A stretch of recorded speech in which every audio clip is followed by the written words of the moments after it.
a lawn cutting business. He had a snow removal company. He cleaned office buildings. I said, "Hey, Pops, can I get that 10-cent bubblegum machine?" Well, if you want that, when you get home, you got to rake the backyard. Mm-hmm. You got to do this. You got to see. We don't give our young men, and it's our fault, kind of, in our generation. We don't pass down the fundamentals that we was taught. And the working ethics. Oh, No, wait. But hold on. Do we not pass? Oh, I love it. I love it, my brother. Do we not pass it down, or has the tradition been lost? Oh man, when you say that, I remember. So I'm, 82. So I was born 82, 41. Listen, I agree. I remember the days. I couldn't wait until, I got that work permit from the school, and I spoke about this before. I mean, when it was fall, me and my buddies, we could not wait to knock on doors and rake leaves. When it was winter, we could not wait to shovel driveways when it was snowing. When it was summer and spring, we could not wait to wash cars. Oh my goodness, you couldn't stop us from working. You couldn't stop us from the hustle, and we had nobody pushing us to do it. Oh, I hated my chores in the household. It was weird. Yeah, a lot of people, because you weren't getting money for the chores. You were getting money to work outside the house. That's why. Man, what? 10 for the front, 10 for the back. What? 28 yards? Stop playing with me. Stop playing with me. 18 for a car. Oh yeah. We made our break. That's why we'll get like about 8 houses a day. So when you 15 years old in the 10th grade, and you making like 8 houses, about 20 houses. Boom. What? That's like, especially when the movies was still like, only like $7 or something. Oh yeah, you got some money for them all. Fuck out. My bad. Yeah, it's just strange, guys, because my parents have been married. This year will be 55 years. Okay, so I grew up in stability. My grandparents were married for congratulations years. Thank you, my brother. Awesome. And my great grandparents, who passed away when I was 22 years old. Congratulations again. Thank you. My great grandfather was 97 when he passed. My great grandmother was 95. They were married for 74 years. So in my family, we knew what stability. You got a long bloodline in you got that long living in your bloodline. God willing, man. God willing. And so what I did now, I have 4 children and 5 grandchildren. Okay. And I've already taught my kids. My youngest granddaughter is 5 years old. She already knows damn near how to balance a checkbook. There's a lot of that's things right. that we have to teach our young ones in order for them as they grow up, because nobody's going to teach us. The school's not going to teach us. Right. Nope. White society is not going to teach us. And then sometimes we have people in our family that made mistakes growing up, whether it be criminal situations or whether it be not getting an education, whatever the case is. I only went to college for 1 year, guy. I'm like, this ain't for me. I dropped out after 6 months. Everything that you need to learn as a man, especially as a black man. So you're saying we don't need college to be successful? No, college is a scam. College is a scam. Do we need college to be no. So my daughter's 16. Should I be okay? So I've asked this question. I shit you not. And you two is financial gurus. Okay, cool. My daughter's 16. She's going to graduate in 2 more years or 1 more. I've been thinking, because I have a nice fund set aside for her. And I've been thinking, should I save that for college? Because I'm a chef. I went to college for 2 years. But then, I wound up getting my Safe Serve certification. I've been a chef for over, 20-something years now. Well, 29. My point is, if I'm not saving for college, what would you gentlemen say, all right, that would be just as beneficial for someone and their kid graduating? If it's not college I'm saving for, what should those funds go to? So for my child to be successful. So it depends on the aptitude of the child. This is what I'll say in reference to college. As far as black people are concerned, there's a couple of issues. The first issue is you're not going to teach your kids to be financially literate within your homes because most of you are not financially literate. Let's keep it a beam. You can't teach what you don't know. That's like facts. no one's going to listen to you. Agreed. Agreed. Like no. Agreed. Okay. So the best you can do is replicate a worse version of what you are when you teach anyone anything. When I disseminate information to people, I've been in crypto for a decade. You're not going to be as good as me. Ever. Period. I'm going to make someone who's going to absorb the information, and then they're going to be a worse version because people are impatient and they don't actually want to go through the steps. That's just reality when you teach anyone anything. Anything.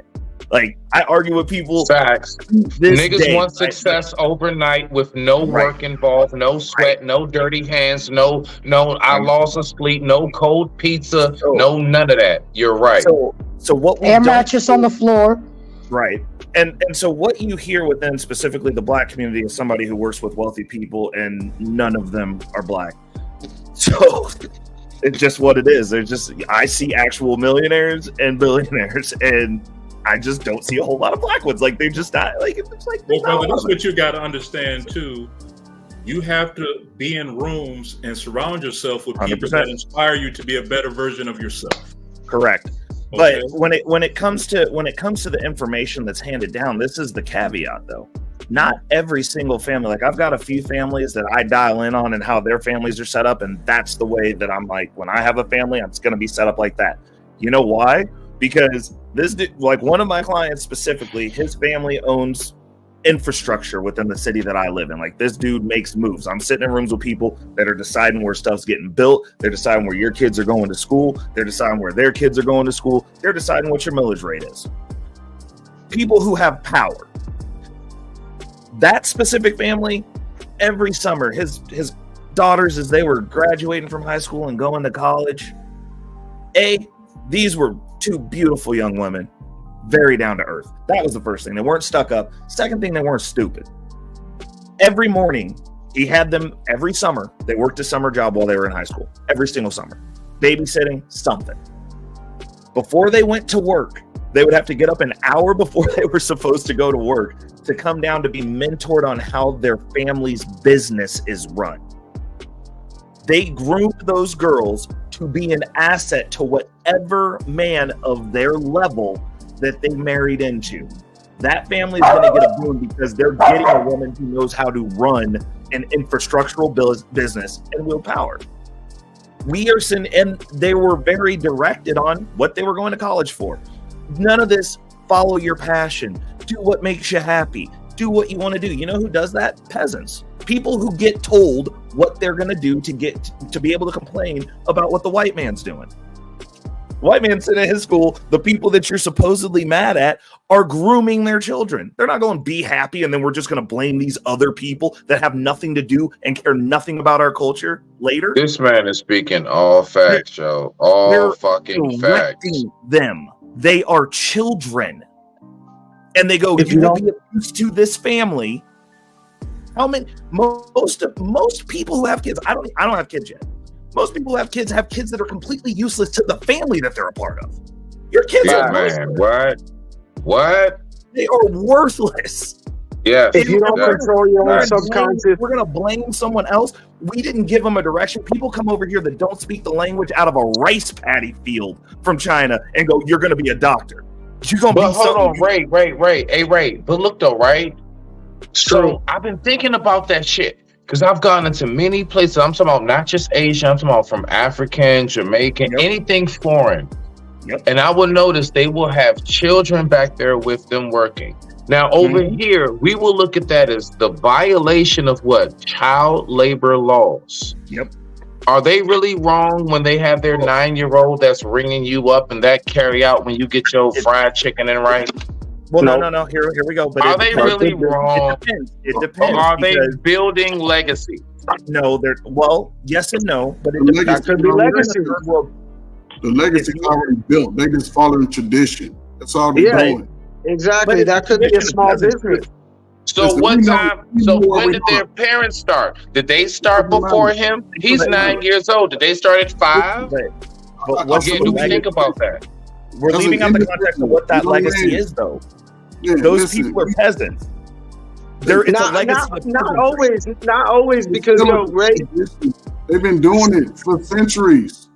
Yeah, that could be a small business. It I'm could not be a going family that they're restaurant. peasants and that's why they do it. I think that they know to start early. I think they know that. Exactly, they know to start early because you could be. Oh, I'm sorry, I just interrupted someone. Nigga, go ahead and say what you gotta say. Go ahead, Am. No, I was gonna say usually, for real, a lot of times, even families that are, let's say, generational wealth, and what people don't understand, a lot of times you may start at the mailroom of your father or grandfather's company because they want you to show you, hey, there's a hierarchy, you go up the ranks, you learn a little bit of everything, right? It's the same if your family has a restaurant. The new generation doesn't understand this. So they think, oh, I'm sorry, what was that? No, go ahead and finish. I'm saying they have an entitled mindset.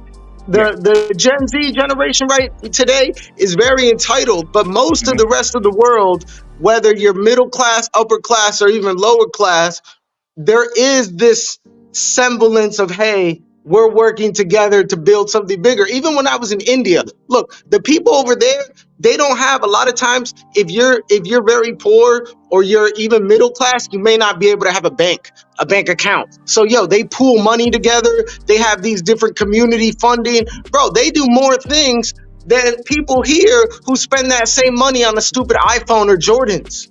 Indian specifically still has a caste system. You can't move up. Most places, the reason you see those kids doing the exact same thing their parents are doing in those terrible conditions is because they can't move up. They go, we made it too far. We're not going any further. No, wait. If you're an individual, hang on, one at a time. If you're an individual young man right now, understanding the dynamic of what we're talking about, and this is outside of this. If you're a young man or young woman, I'm telling you, take advantage of the information. Stop spending money on the product. That's millions and trillions of your dollars coming out your pocket working your regular job. You'll look a lot more beautiful if you really go organic, exercise a little bit, learn something. Women learn how to do something, dance, cook, fucking fly kite. Guys know how to build it, put it together with your own hands.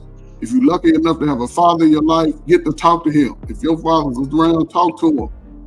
Talk to him. You don't know the other side of the story. Even if he's out there in the streets, go talk to him. Look at that and say, I'm better. I'm going to be better. I ain't going to talk better. Don't spend the next 25 years of your life saving your money, visiting stuff you want. Stop buying all them. You got enough. If you're over 30, your feet ain't gonna grow no more. That's the size 11. You can keep wearing them, keep them looking clean. Yeah, that's what I'm saying. You're a woman. Look, you only gotta get it right one time. That's it. You done had your fun. It's time to just go, because the world, the United States is shifting. I don't care how much money you think you got. Get your credit right. Save your money. That shit'll work out. Let me get the new panelists in here because they've been waiting patiently. Let me start with Bess because that is one of my co-hosts and I do work with him. So, Mr. Bess, I know you've been listening. I know you've got some stuff to say, and I want you to, this is a safe place. We have all. Did you just tell so this is a safe place like that nigga give a fuck? Come on, stop it. Get in there, so. You had Get in there, so. Stop it, Gracie. Stop it. I'm just making me a drink instead of drinking this water when I come on your show, Gracie. Goodness gracious, man. I can't do this water. I got to grab my burger. He said it's a safe space. It can be. All right, can you hear me? Yeah, we can hear you. Okay. Yeah. Sometimes it's better listening to speak. So this is listening. I'm here just to support Grace. I'm here just to be here for support, and that's it. You know what I mean? Because my views, I'm not arguing with nobody. You know what I mean? I done tasted life and death, so can't nobody on this panel tell me shit. So I'm not here to argue with nobody. So let them share their views. I'm cool. I'm just chilling. I'm here to support you, Grace. You know that. I got you. Okay. Let me get Kafer. He's been listening here quietly. I freestyle. You got in there, and I love the way you got in there. But let me go ahead and get Kafer, and then absolutely get JVJ next. Kafer, so what do you have to say? Everything that you've heard so far. Give me 1 sec, please. Sure. Do you want me to move on to JVJ and you come back? Yeah. Okay. So JVJ, welcome to the show. Thank you for showing up. I appreciate your support. So I know you've been listening in the back. What say you thus far? Hit me with the question. Well, the first thing, I haven't even gotten into the informative part because the conversation been so good. But right now we're talking about the importance of building together as a couple, which is actually coined having financial intimacy. Just like you're compatible sexually, physically, mentally, spiritually, finances is also a very detrimental dimension of a relationship that can make or break it. What do you have to say? Finances seem to be one of the bigger things that, especially a lot of our ladies like to focus on. And it's going to take two. But I think a lot of people look at this one income should facilitate this entire lifestyle. And I think that's where we run into a problem when it comes to our female side. But when it comes to our men's side, we shouldn't get complacent on thinking that, yeah, I can cover and take care of myself, but I can't. I didn't want to talk about finance because I heard what some people said. I'm sorry. I was trying to go on with the, to get along. But I heard some things that I was saying. I heard some things that other people were saying when it came to. I just got to point them out. Go ahead. Grace, take your thing down so I can see their names, because I can't. Okay. I can't see their names right now. I'm back, by the way. We were doing the victimhood thing. Who was that? Was me. Participant. Who? That was Ray. Me. Can you re-explain your point? Because I had an issue with that. No. What I was saying was, within Black culture specifically, we tell people to follow their dreams, do what they want to do, and we're consistently losing while having the greatest time ever. And no other culture does that. And then we blame everyone else when they're literally grooming people. Like, you do not see people in trailer parks that are white ascend to just being like, oh yeah, I just got rich because the white people came and saved me. Like, no. So it's always the same white people. Because they're grooming, they're raising their children with intention. Every other old money here is immigrants, regardless of whether they share our melanation or not, come here with an intention and then do better than us, and then we get mad that they talk shit about us. Like, we're producing useless people, and it's actually a problem. Like, your basket weaving degree and having an insurmountable amount of debt that you can't pay back, so you got to beg Biden, who went out of his way to lock y'all up for forever, to pay the loans off, is a problem. We're not thinking things through. We're going, oh well, you just went to college, I have a piece of paper, and you're worth less than my dumbass. That's a terrible outcome, considering all the work that went into it, supposedly. So that's the point. That's one of the points that I wanted to address. Yeah. I'm gonna start off by saying this, and I hope this helps. Okay. F Joe Biden. Good. No. Yeah. So, as you should. No, hold on. If we're just talking about the point, I don't care who you vote for. I'm not one of those guys. I'm going to your point. I'm gonna elaborate on your point. F Joe Biden. And F everybody else in any political party. Doesn't matter. Because what you said we shouldn't tell our kids, or what they were telling their kids and they weren't achieving it, you can be anything you want to be. Mm-hmm. That was the American dream. You can be whatever you want to be. Just go out there and work hard and do what you got to do. We have to understand when it comes to people that look like me and you, because you're melanated. I can tell. Yeah. There were roadblocks put in the way. So I'm not going to tell people not to disregard those. Now, I will tell them to overcome them, but we seem to have a lot of people that say that doesn't matter. And from what I got from what you said was, it's like, that don't matter. No. I think you should tell them to acknowledge what happens, but to overcome also. Okay, so I was going to ask, what roadblocks do we have in 2024 specifically? Which one? We still have redlining. Where? I don't In think. every part of the Well, United no, I'm States just of asking as a America. homeowner because, like, I buy houses and sell houses. I promise you. Look. I'll give you a perfect example. 2016. What year is it? What year is it right now? 2024. So do the math. 2016 to 2024. 8 Did the years. panel just hit a on what year it is now? I'm sorry. Am I the only one? Am I the only fucking one? I'm sorry. Dude, it's been rough. It's been rough, Smitty. You got to give him grace. I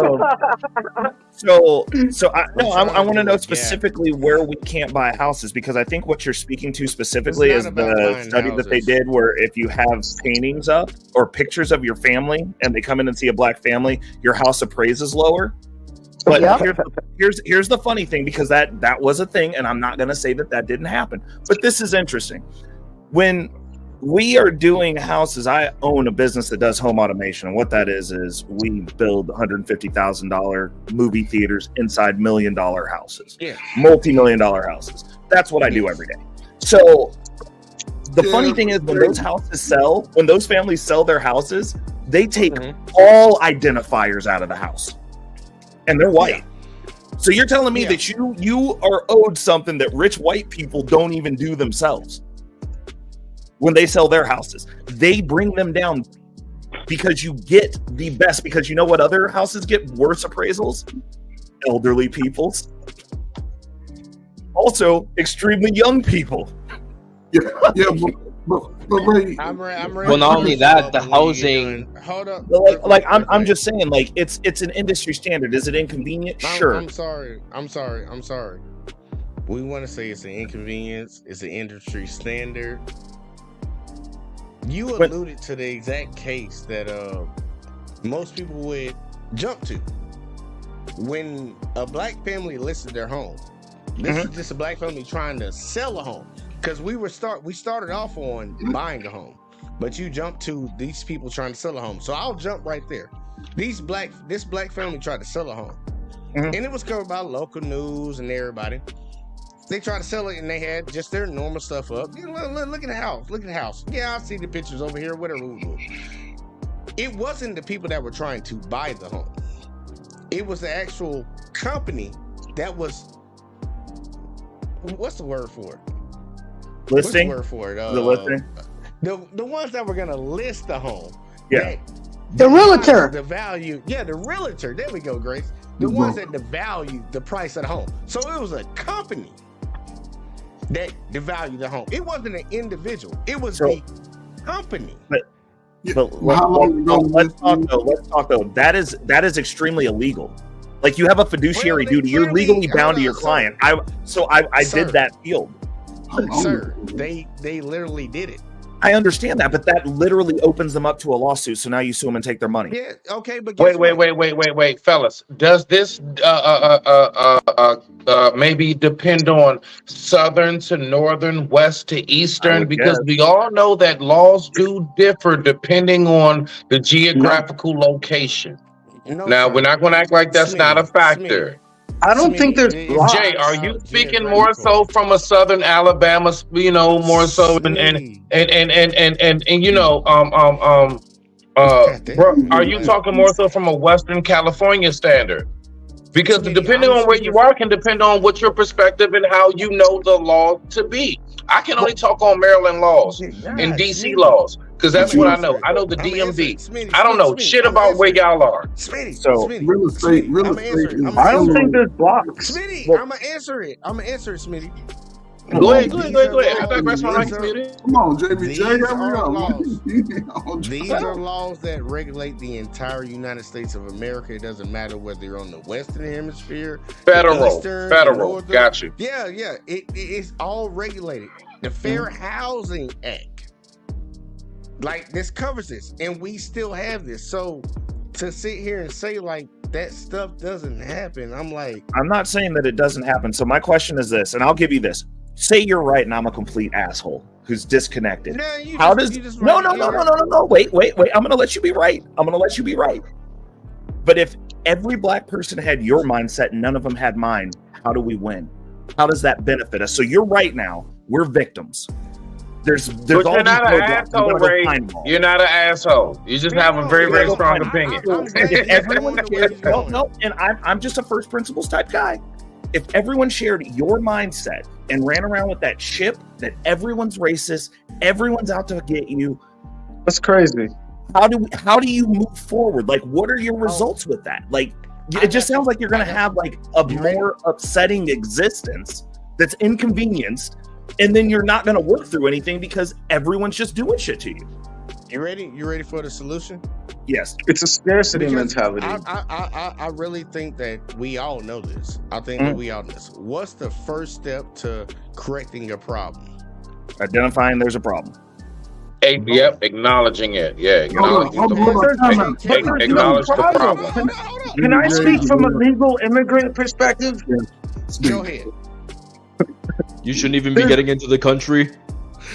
No, listen. I've been here. I came here when I was 3 years old. Look, I've been here all my life. I'm a naturalized citizen. I'm just saying, when people start to travel and you start to go to other places that really people have roadblock, bro. The United States, you have the most freedoms and liberty anywhere in the world. Stop and the cap. I'm not stopping. Stop the cap. Why is that stop the cap relative to other parts of the world? As we are speaking, hold on, man. Let the American foreign brother get his word in. Go ahead. One at a time. Finish, Kafer. Let him get his word in, man. Let him give his perspective and give him a thorough. I'm giving him a rebuke right now because the actual reason why I'm saying this is because as we speak, we are having an illegal crisis going on right now. We are having millions of illegal immigrants flooding into the United States as we speak. And instead of us going at each other for being white against black or whatever, we have to come to a realization that the government hates everybody in this call. We are not special to the government. The government hates every single one of us equally. I didn't say that's not the fact. I didn't say that's not the fact. And I know that's the fact. But hey, look, Kafer, I 100% agree with you, and I think a lot of people will agree with you. I think that I would look. I think most people on this panel would agree with you. But when we address certain issues, like me combating what Reckless said, it's like, oh, you're taking the victim mindset. But that is a mindset. That is true. No. Hold up. You can say it's a victim mindset and it's true, but it's still a victim if it's true. So that and it's still happening. Yeah, we're calling out what actually happened. Like if we live in this country, like I understand that some people want to tell other people. I get it. I get that people that are not affected by what happens to other people don't care what happens to other people. But that's exactly what it is. No, it's not. How come the United States has the most self-made millionaires? Every other person. I'm access to the entire panel. I'm access to the entire. Hold up. I want to access to the entire panel. Why do black people have about what you want to say? Like I'm be nice. I'm be very generous. $10,000 in savings for a family. And white people have $100,000. Why? Because white people work harder. White people work harder. No, not true. No. Hold up. No. Kafer, hold up. Let's be real. Let's keep it on record. Kafer, I don't think it's because white people work harder, but I do think they work harder. Hold up. Kafer said white people work harder. Anybody else has an answer? I will give an answer. It's because I'll give an answer. Because in previous history, going back to my brother JVJ and the Victim Olympians, I'm going to grant you this. In previous history, there were things that happened politically that were allowed to happen legally. You ain't shit, nigga. You're right, I ain't. But I'm right. So it don't matter. So in previous history, there were things that happened that put a certain class of white people in a position to where those families were placed ahead. Now, if you want to be technical about this and not skew numbers to make yourself feel better, if you want to talk about same socioeconomic class and status, because I understand y'all probably think that I'm a racist. I'm very much a classist. No, just go ahead, man. Like, I'm a classist. So if you want to talk socioeconomic, you can't be racist because you got black in you, so that means that you're downtrodden. You're technically by society not allowed to be. No. See, I don't believe in black. That's a class denomination. I don't ascribe to it. Just get to your point. Get to your point. So that's the first issue. But the second thing is, you're right. Those people who were put in that position are still most likely somewhere in that position today. But if you talk about people in the same socioeconomic status and class, there people in trailer parks that are poor do not have $10,000 in the bank. They're poor too. There's a like I don't think, and that's the thing that I'm sorry people who deal in this that don't deal. Bro, with can you people speak up, by the way? Hang on. Always Whoever's talking that sounds very, very low on their mic, can they speak up? Is that me? Can you hear me? Look. I'm That's you, just be honest with you. Yeah, that's you. I gotta push back. Real quick. Like, tell me where all this money's hidden in the trailer parks, bro. All right, here we go. You're talking about the trailer parks, and I love to go to the exceptions because I see a lot of people try to go to the exceptions. That's not an exception. Not an exception. They're just loser white people. What are you talking about? Like, it's just like loser black people are not an exception. It's not an exception. Most people in the United States, black, white, Cuban, or Asian, don't have 10 grand in their bank account. That's a fact. It's not a race thing. You guys got to get over that shit. It's a class issue. Real quick. I want to get the race of Mr. Freestyle. Sir, what's your race? I'm Latino. Okay. I'm just going to disregard everything you just said. Just throwing it out there for you. How so you gonna disregard everything I say? Nothing. I'm gonna tell you why. Why? Because your people have not gone through the struggle that we have in this country. I'm just being honest. I'm not trying to be disrespectful. First off, quick, sir. Hold up. Listen to understand. Don't try to respond. Just listen to understand. Was not the Spanish-American War before slavery? Okay, sir. The Spanish. I'm just saying, if you want to talk semantics and you want to go trauma bonding history, all of humanity have been slaves and has conquered. Yes, you are. Hold on, sir. And it's so stupid. So you want to base Americanism on how? Sir, since we want to do this, Mr. Freestyle, because I know you still talking, but I just muted you. We want to do this. There was no such thing as chattel slavery in the entire world. Oh God! Here we go. Okay, so go harp about it for 100,000 hang on, years. JBJ, can you fix your mic? Can you fix your mic or something? JBJ, turn your volume up, please. My mic is fine. Bro, your mic is straight out of Walmart. No cap. Okay. I'm sorry. Can we just stick to the topic? You don't think the conquistadors took the indigenous of South America and Central America? Sir, I'm just trying to get a point across, and I'm not trying to come at you on no certain type of way because you feel some certain type of way. You're the one who feels some certain type of way. I don't feel any way. No. I just feel what's actually right. You got a problem being right or more like acting like a victim. How is it? And technically, most Latinos have African in them, so we could be playing this victim card just like you. Let him finish, though. Moy, let him finish, then respond. Let him finish. Just let him finish. Shut up. There you go. All right. Well, I'll just go ahead and say ahead of time. Thanks, Ray. I can handle my folks.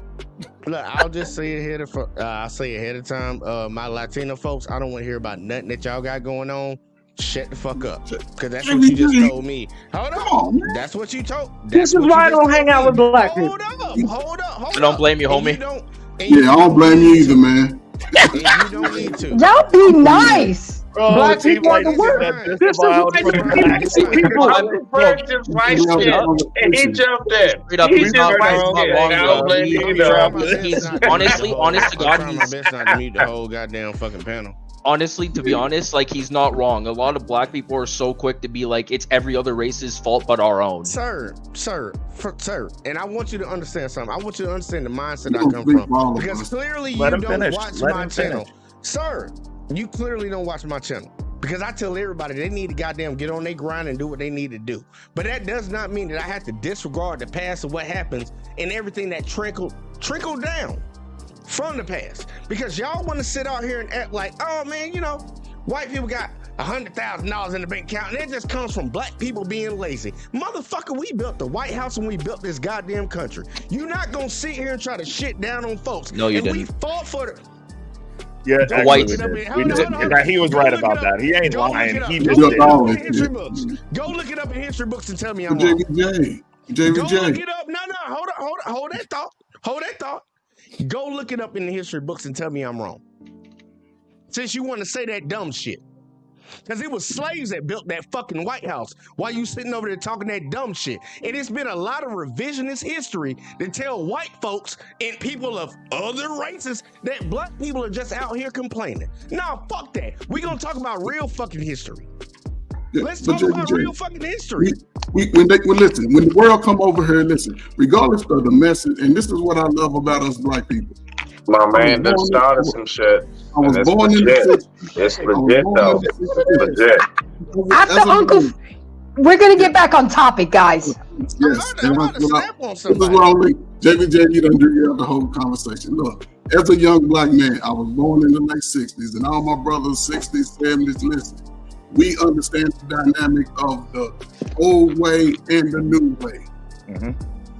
If you out here, you want to start fresh, you got to start now. Take the information that's already been passed. It was a time in our American history, and you'll understand this. And I say this as far as us in any race in the world. They hear a story, then when they get here, they realize, oh no, brothers and sisters are making trillions. Our problem is we spend too much money on stuff and we stay here. Mm-hmm. Just imagine if you can just tell everybody, it don't matter if they get a cousin, just save your $10,000 for 10 years. It takes $10,000 more than it did 5 years ago than it does now to have the same lifestyle. So you have money, save it for 10 years. If your children are not sure what they want to do, save the money. Don't spend it on stuff. Then when they mature, yes, sir. No, I agree with that. Like, that is a second step. Mm-hmm. No, that's the first step. Right now, where we are for the future. Listen, you should never that you're not going to let them save money. That's what he's about to say. You can save money for yourself. You don't need. Listen, get your toys. Get your toys. Listen. Okay, I'm talking outside. Listen, JVJ, I'm just talking outside as a young man outside of this space right here. How old are you, JVJ? 35? 36? 34. Okay, so you my favorite generation of young men. Y'all struggle with everything. Y'all take everything personal. And y'all raised with the same women. Because all y'all in y'all 30s, it's hard to find a woman. And the women, all y'all hard to find a man. And everybody stay over here. Everybody still going out spending all their money and not saving it for the kids' future. Yep, and then they become broke. And then they mad by 45. So only thing I'm saying is if you 25, don't spend between 25 and 45 wasting money. I'm gonna stop that right there. You're not finna shape a goddamn narrative about me personally. Like, you're not gonna do that. Like, I agree. All right, let me bring in our pain, and then guys, we got derailed, and it's. To that bullshit. It's never gonna end, Jay. We got to get to the topic. Look, can I just leave my last response? Go ahead. Right, this is your network. Yeah, look, Trey Ferg, I agree. There are people out here that play the victim role, just like a lot of people alluded to in this platform, like people that's on the panel. There are a lot of people, regardless of race, that allude to it, but we wanted to specifically attribute that to black folks. They just want to play victim. I agree with that. There are people out here that play victim, but when it comes down to it, we cannot forget the historical transgressions. That's my biggest point. He's talking about, oh my God, I wish somebody come in and fuck your mom tonight and slit her net off, and then everybody over here sit around here talking, No, well, we it don't, happened in Jay. the past. No, Jay, we don't wish that. We don't wish about, that, nigga? Jay. Hold on. You don't. Go ahead. We don't understand wish the that. past. That was so out of left I just pocket, need- bro. What's wrong with It you? was so out of left pocket that you keep playing around with our history. Don't play around with our history because we ain't playing around with yours. That's what I want a lot of people to understand. So do you feel they're being dismissive? Do you feel they're being dismissive? So Slavery didn't start with the blacks. It went beyond that. And guess what? Chattel slavery did. Wait. Let us. Hey, No. Hold on, Brody. Let us handle this. Let us handle this. Just wait till we get to another topic. Wait till we get to another topic, and then you jump in. Don't jump in on this one. You let us handle this one. Let us handle this shit. I'm gonna finish my point. I don't like people trying to dismiss other people's goddamn transgressions or other people's pain. It's fine. Look. If you feel like it's just be dismissed, then anything that happens to you, don't say shit about it. Like, I want you to understand, it comes back full circle. So if you want to say that something that happened to them doesn't matter, then guess what? It don't matter when it happened to you. And I want you to keep that same energy. But when it comes to the grand scheme of everything, look, dude, I'm just trying to tell you, this country done did some shit, and I wanted to push back on Reckless's argument. Reckless, you can have your argument, and I ain't got no hard feelings and nothing like that to you. You feel a certain type of way. I believe everybody should get up here and go out there and do what they need to do. Work hard, build a family.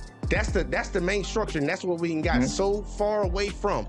But we can tell by this U.S. government that they have done a great job of dismantling it. And they started with one community. And everybody keeps trying to forget that they started with the black community. How do we dismantle the goddamn family? The black community. So when a black man sits up here and tells you that, yeah, we got some transgressions, we got some grievances against the government, everybody's been through that. Shut the fuck up. Because they ain't come to your house first. They came to ours. Right. And JVJ, I don't want you to think that I stop at the using that as an excuse for your decisions now because we got the internet and legally there's nothing that you can't do. I don't use that. I can't pull that up as a shield. I can go tit for tat with you on history because I do know that. I'm well educated on it. It just doesn't fucking matter. It surely is. My decisions in my house. Does the fact that people came when my family moved out to the suburbs when I was born in 1984 and tried to burn their fucking house down because they moved into a white neighborhood? Does that affect me now? Did it keep me from fucking doing anything? No, it did not. I'm still a fucking winner. I still make more than all those fucks that came and did that. And I make more than those households do now. Like, my wealth is what it is. Those are my decisions. The things that happen fuel the fire. It's not an excuse. That's the difference. No, you keep alluding to the exception. You might be the exception. He's not the exception. No, I'm not. I was raised differently than you. No. In spite of everything that was put in front of you, your family had a nuclear core that you. No, they didn't. I was raised by a single mom that was. Let them hash it out, fellas. Let them two men hash it out. Don't interfere. Nobody jump in. Me and JVJ don't interfere because I'm gonna debunk everything he's about to assume. Go ahead. So now you're the victim. Reckless. So now you're the victim. No, I'm just telling you. I was raised by a single mother. You're saying I had a nuclear family. I didn't. That's a lie. You made an assumption. And I became a man anyway. I want you to understand something. I want you to understand logic. We know for a fact. I'm waiting on you. I'm gonna give you time to respond to this. We know for a fact that the U.S. government has targeted black people, right? Yes or no? 100%. Now that's funny. In spite of the U.S. government targeting black people, you achieved some financial success, right? Yeah. You're the exception. Okay, so my question is this. The U.S. government didn't target me. Dispute that. Let them respond, Jay. No. So here's the first thing. I will dispute it. So me personally, the only person who's ever held me back from doing anything in my life was a grown-ass, old, angry man just like you who was black. Facts. Tried to keep me from graduating high school. Now, How do you do that said, sir, that's the only person who's ever gotten in the way of somebody trying to be productive in life and went, I looked at a file, now that we have to let you back in here, I'm going to see to it that you don't graduate. That's what that black man said to my face. Anecdotal. That looked just like you. Well, no. You asked for the, so see how he's brushing it off? Targeting me. No, that's anecdotal. Do not interfere. This metaphorical government has not targeted me. What has happened is I've had individual white people who make less money and are worth less than I am now target me. You're 100. I'll give you that. That were in positions to do so. The government itself never stopped me from doing anything. When I went and got my home loan, I did not get stopped from getting that loan. When I went to purchase my house, I did not get stopped or impeded from purchasing my house. As I'm shopping for my next property, I am not being stopped or impeded from purchasing my next property. When I crossed over 6 figures in net worth, no one came and took my money, sir. You don't know so that. when you're talking about targeting, I agree with you that there are errant people out there that do horrible things, and I've actually experienced police brutality from a coworker of my fucking mother's, dude. Like, do you want to have this conversation with me? So like, I've actually experienced it. Why are you arguing against it? I'm not because it ain't stop shit. Every day. I'm not. Gracie, you yielded when you see necessary. Hold up, it's your show. Reckless. I'm not trying to say that it's just a swarm every time a black person walks out of their house that people are just being racist to them. But to not acknowledge that it happens, that's what you're trying to argue. In 2024, we are rioting and being upset about 6 black men who were murdered inappropriately every year. That's what we're looking at. Act like people ain't out here. When people bring up racist shit happening in this country, it triggers you because you want to make it seem like it doesn't happen. But I'm not saying that it doesn't happen. My question is, when I ask you why you suck and you go, well, systemic racism did it to me. No, hold on. What the fuck are you talking about? Hold on. Did you ask me that? Literally, the conversation that we were having and the statement that I posited that you challenged was people are raising useless children. That use this as a dumb excuse for why they in their personal lives are trash humans and not productive. Hold on. First off, what hill? I've never said that why black people that are not successful aren't successful because of racism. Because you already alluded to when the you trailer brought park it people. up. The only point that I've been making this whole time, JVJ. No, sir. You alluded to the trailer park when you said that racism. Well, there's poor white people out here. That does not take away from the fact that people out here have an agenda. When that goddamn plane. When that plane door came off, what did they do? Try to say that black woman was not qualified to be a pilot because a fucking door came off. Tell me racism don't happen, because that happened on Fox News. Tell me it don't happen. That's a national, because there's only really 3: Fox, MSNBC, and CNN. And that happened on a national news network. When Trump decided he wanted to sell some sneakers, they said, hey, them black folks are hip with them goddamn sneakers. Are they not playing on race? But you want to sit here. When Joe Biden said, if you ain't black, you ain't vote for me. If you ain't vote for me, you ain't black.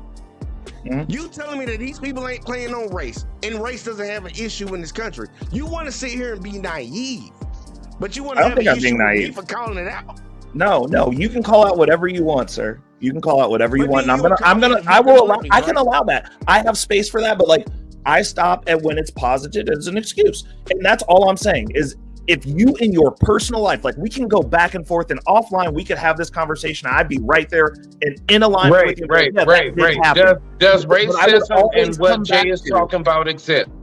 But I would always come back to that does not dictate how I interact. I want to know, can we stick to the topic, gentlemen?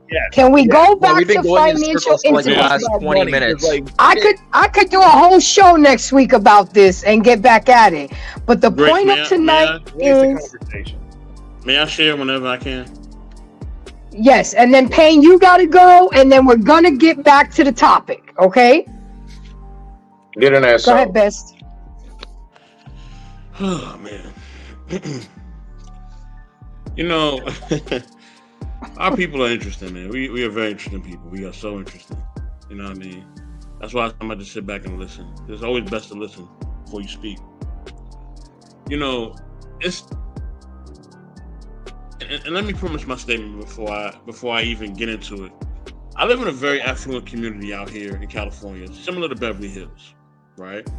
And I come from a community called Brownsville, Brooklyn. If you don't know what Brownsville, Brooklyn is, you don't know about it, look it up. It ain't hard to find. Right? Yes, sir.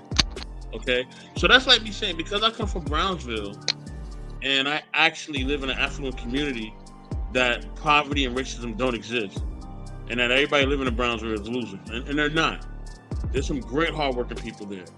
There's some great people who strive to do great things, who actually live in impoverished conditions. And I will never look down on what people have. You know what I'm saying? I would never do that. And I think for us, we do this bullshit rhetoric, because it is bullshit. We do this bullshit rhetoric when we say, well, I made it so everybody else can make it. No, not everybody else can make it. There is systematic things going on that really does hold our people back. Whether it's redlining, whether it's police brutality, whether it is what it is. We can go down the whole list, but I'm not going to do that because this is a gracious show. And I'm not going to take up a whole bunch of time, because I really don't want to talk about something that's already known. What's already known don't have to be said. You know what I mean? We can go through history. We can go through Henrietta Lacks. We can go through Dr. King. We can go through, Breonna Taylor. We can go through a whole bunch of things in history where our people have been targeted and basically have suffered through systematic racism, whether financially, economically, politically, or socially. So when people talking about this or acting like it don't exist, it's just a bunch of bullshit. Just to be honest with you. It don't matter if you're old, young, or whatever. History speaks for itself. And if you don't understand that these things are a problem within our people or within our community, and I'm not saying that we shouldn't work hard, because we always worked hard. Look at all the great black inventors that I know ain't really talked about on YouTube, right? Because everybody want to focus on men, women, and other bullshit that don't matter. Or who the fuck Jalen Green is fucking? Who gives a fuck? Right? This is what we want to focus on. You know what I'm saying? Instead of focusing on all our great people who are graduating from colleges, who are inventing things. We have invented so many things out of this, not just in this country, but within the world. The cell phone, the electricity system, there's so many things that we invented, but we don't point that out, right? That's not getting highlighted. And look how many things that we invented that has been stolen from us through time. Even to this day, we still know these things go on. You know what I mean? We look at our great musicians. Look at everything that Prince had the iron. Look at everything that Michael Jackson was going through. You know what I mean? Potato chips. Exactly, E3. There's so many things that has gone on through history, even currently, even in Stop modern talking times. about food, Gracie. Even in modern The times. potato chip was invented by the black man. Exactly. Even in modern times, right? We see where our brothers and sisters, like I said, our brother Prince, you know what I'm saying? You know, we see how his catalog has been bamboozled and used, and our brother Michael, how his catalog has been bamboozled. It's nothing new. So let's stop with this rhetoric and this bullshit, man. It's a delusion. Which is why I want to say that in the beginning, because I really don't want to hear a bunch of stupid shit that people say when it don't make sense. Because I don't want to argue and I don't want to go back and forth. It's just senseless. It's dumb. Okay, so let's get our pain in there. Hold on. Let me land my plane. Grace, let's go to your topic. I want to hear what you got to say, and let's move on. All right. Okay. Are you landing it? I think that was the landing. I'm done. Okay. All right, R-Pain, go ahead.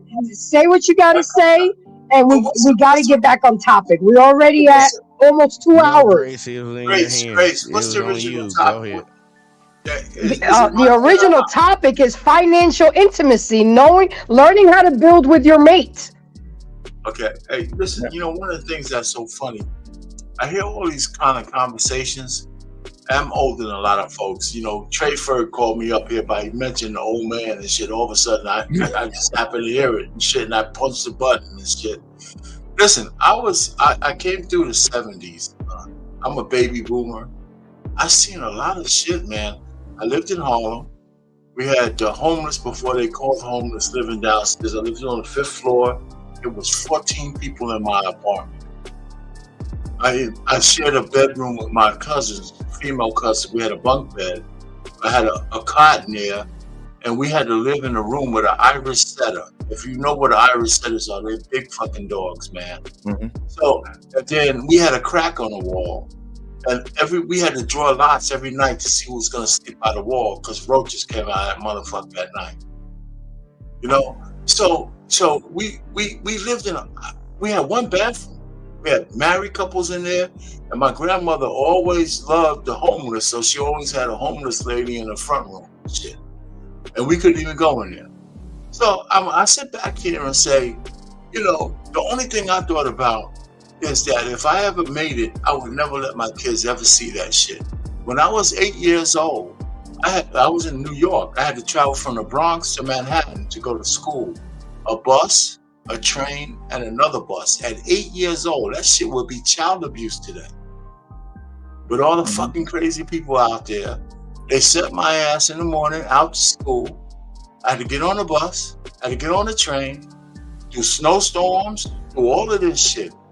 You know, all I'm trying to say is, I don't dispel all the bad shit that happened to black people, but the point really is, we need to start extolling how much shit we came through, and we're still fucking here, man. That's what we need to be talking about. We're still here. So that doesn't dispel all the bad shit that happened to us. We're still here. We got CEOs, we got presidents, we got all kinds of fucking women. You know, even though I don't like some of their politics, in big high places. We have mayors, we have government. I mean, we're just Brother R. Payne. Most people who have. Well, wait a minute. So fuck it. I can't say shit without being interrupted. I can't real talk, Brother R. Payne. Go ahead. I'm just not. You're not getting it. What you're saying, I get it. Most of us don't even want to claim the title who share our skin tone and features. See, what I'm saying is niggas keep on trying to put the cart before the horse. We keep on talking about building an empire before we rebuild the neighborhoods. Thank you. We keep on talking about trying to, like, you know, do something so... No, I'm just saying. We always trying to do something fantastic and magnificent. And we're not on that level yet. Can we get back on topic? Can we please get back on topic? So everybody else to say what their shit is doing. Once I start talking... No, but I'm going to let you finish, Mr. Payne. Then when you're finished, we are going back on topic. No, I was going to get to your topic. Right? You're talking about financial literacy. Yeah, right? I don't understand why you don't like money. I can't even segue into that shit. I mean, what I'm saying is, it's under fucking disputable. Some black people, no matter what the fucking atrocities that happen to us, we still prevail. That's what we should be talking about. And you know, not to say nobody shouldn't be talking about all the other shit. I'm saying we don't talk enough about the fact that we overcome. Now, financial literacy. I didn't learn about mutual funds. I didn't learn about bank accounts. I didn't learn about, I was almost 40 years old. It was a Japanese dude who sat me down and talked about fucking mutual funds and stocks and shit. I was almost 40. And so I got that together, right? I'm retired now. If I told people what my retirement income is now, people won't believe me, right? Because I can live off in New Jersey off just my retirement. So what I did for my daughters, because I have 2 daughters, that I said, I'm going to make sure that I wish they would get married, but I'm going to make sure financially they're going to be set. Because if they don't get married, they got to have a shitload of money. Mm-hmm. So they're into all the shit that's out there, stocks. They got a little bit of crypto. They got a little bit of, I talked to them about real estate. And I just have my youngest daughter here, who's an architect. She just secured a new contract for her firm in a development project at 24. And she's thinking they're going to try to renegotiate her contract. She was going to go to them. I said, wait till they come to you with an offer first. So all I'm just trying to say is, listen, out of all the atrocities that happened to us, we are still here. I hear you, Mr. Payne, but the point is tonight is to teach couples how to remain here because we are getting flushed out. Ready. We're not building. We're thinking about next Saturday and going to the club. And we're not buying life insurance. We're not building together. We're not building generational wealth. We're building instant gratification. And that's where we're coming up. That's where we're coming up short. And I get it. You want to praise on what we've done so far and what we've been doing and what we are doing. But we're not doing enough. We're still losing. We're losing right now. Well, the previous generation is winning. Let me just land the plane on this next thing. You didn't let me get to the next level. Okay, go ahead. I didn't just do that for my daughter. What I'm trying to say to everybody on the panel, there's a way forward to what you're saying. It's really each one teach one, right? It's each one. But we're selfish with knowledge, Mr. Payne. We're crabs in a pot. But you gotta let me finish. I'm sorry. I apologize. There are brothers and sisters in this space who try to tell people the game. Reference is one of them. He got a whole goddamn platform on telling people. Why you think I brought him here, Mr. Payne? That's what I'm saying. These are some of the answers. But you know what? If you want some of those answers, you got to take a little bit of the personality of a person who's giving them to you. Also true. So all I'm just trying to say is, I didn't just say this to say how good I am with my daughters. I'm saying I go through my whole family. I keep the family tree. I go through all my people in the family and see who wants to get the knowledge to start to plant those seeds of if even though we don't have generational wealth, we can start building them because we're still alive. Well, we got to teach people how to build, Mr. Payne. That's what I'm talking about, though. So, that's what I've been trying to talk about for 2 hours. If I may get into it. I need all my young warriors to show up right now. Focus on yourself. Build your family when you can. Take all these jewels that people be dropping. Hold on. Gracie, twin, what is the topic? Fellas, we are going to answer directly what it is that our lovely host is talking about, and that alone. Thank you. Gracie, what it is. Thank you. Guys, I appreciate the conversation, but we got to stick on topic. We're already at the 2-hour mark, and I ain't reading not one name in this. And I know that everybody's time is valuable. So let me get 5 minutes, okay? Let me get 5 minutes. You take all the damn time you need to. It's your show. I don't know sometimes, but it's okay. Just drop the cash app, okay? All right, here we go. Financial intimacy is how you enjoy the fruit of being one in your financial life. And when you approach it properly, it can greatly reduce the amount of stress and conflict over money. Financial intimacy in a relationship and or marriage is just as important as any other dimension of intimacy, because couples don't understand how to achieve financial intimacy. What does financial intimacy look like? Financial intimacy exists when there's perfect harmony between both partners about the subject of money. It ain't this bullshit, my money is mine and your money is mine. And we have to get into the mindset of the one pot theory. I wish Mr. Hink would have showed up because he's an expert on that.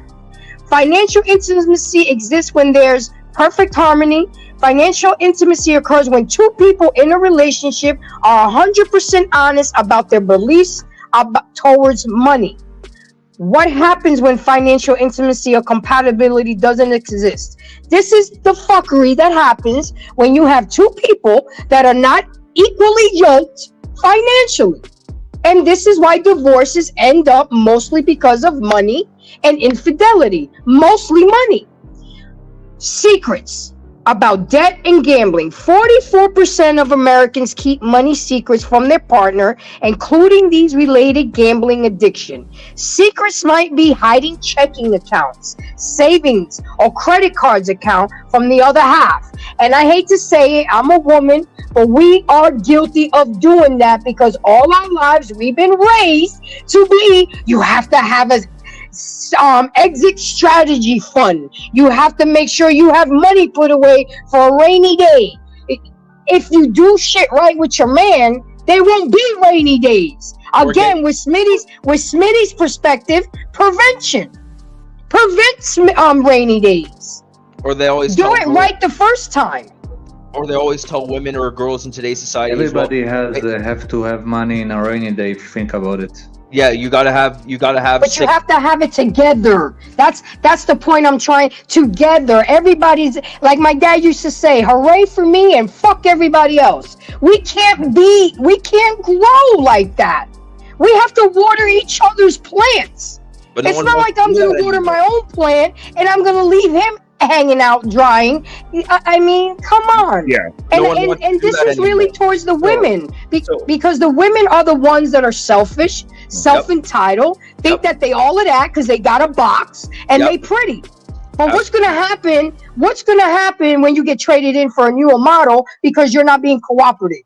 You're not working with the man. Now he didn't reach that level. Women, hang on. Women want in today's society the 666 rule. My man's got to be above 6 feet. My man's got to be making more than 6 figures, and that's a fact. And the six pack. Don't forget the and that's why they're gonna buy a dog. That's why they're gonna buy a dog and die alone. Okay, because winter will be coming for them, and they laugh now and they think it's cute. But I know you guys, everybody in the chat, have been seeing all these videos of single women crying in their 40s, talking about woulda, shoulda, coulda. Yep. And that's all I'm trying to prevent. That's the question. How many people here are married with somebody they're trying to share money with? I'm married. That's the question. I'm married. And so ask them how they're doing it. That's what That's why Reckless is not married yet, but he's doing it. Mr. Williams has been married for 26 years. Uncle Ferg has been married. He's married. I mean, Smitty is in a relationship right now, working shit out. You, Mr. Payne, you've been married. I've been married. I'm not married now. But we're waiting for you to ask us how we're doing it. How are we doing what you said? That's the question. You just said a lot of stuff. Some of us are doing exactly what you said. Ask us how we're doing it. I wish I could have, but I haven't gotten through my information, and that's why I brought up people like that on my panel so I can ask them. So, okay, Mr. Payne, let's do it. Reckless, how you doing it? How are you getting to where you're at financially? So what are you doing? And break it down like you're talking to a high schooler. Okay. No, this is cake.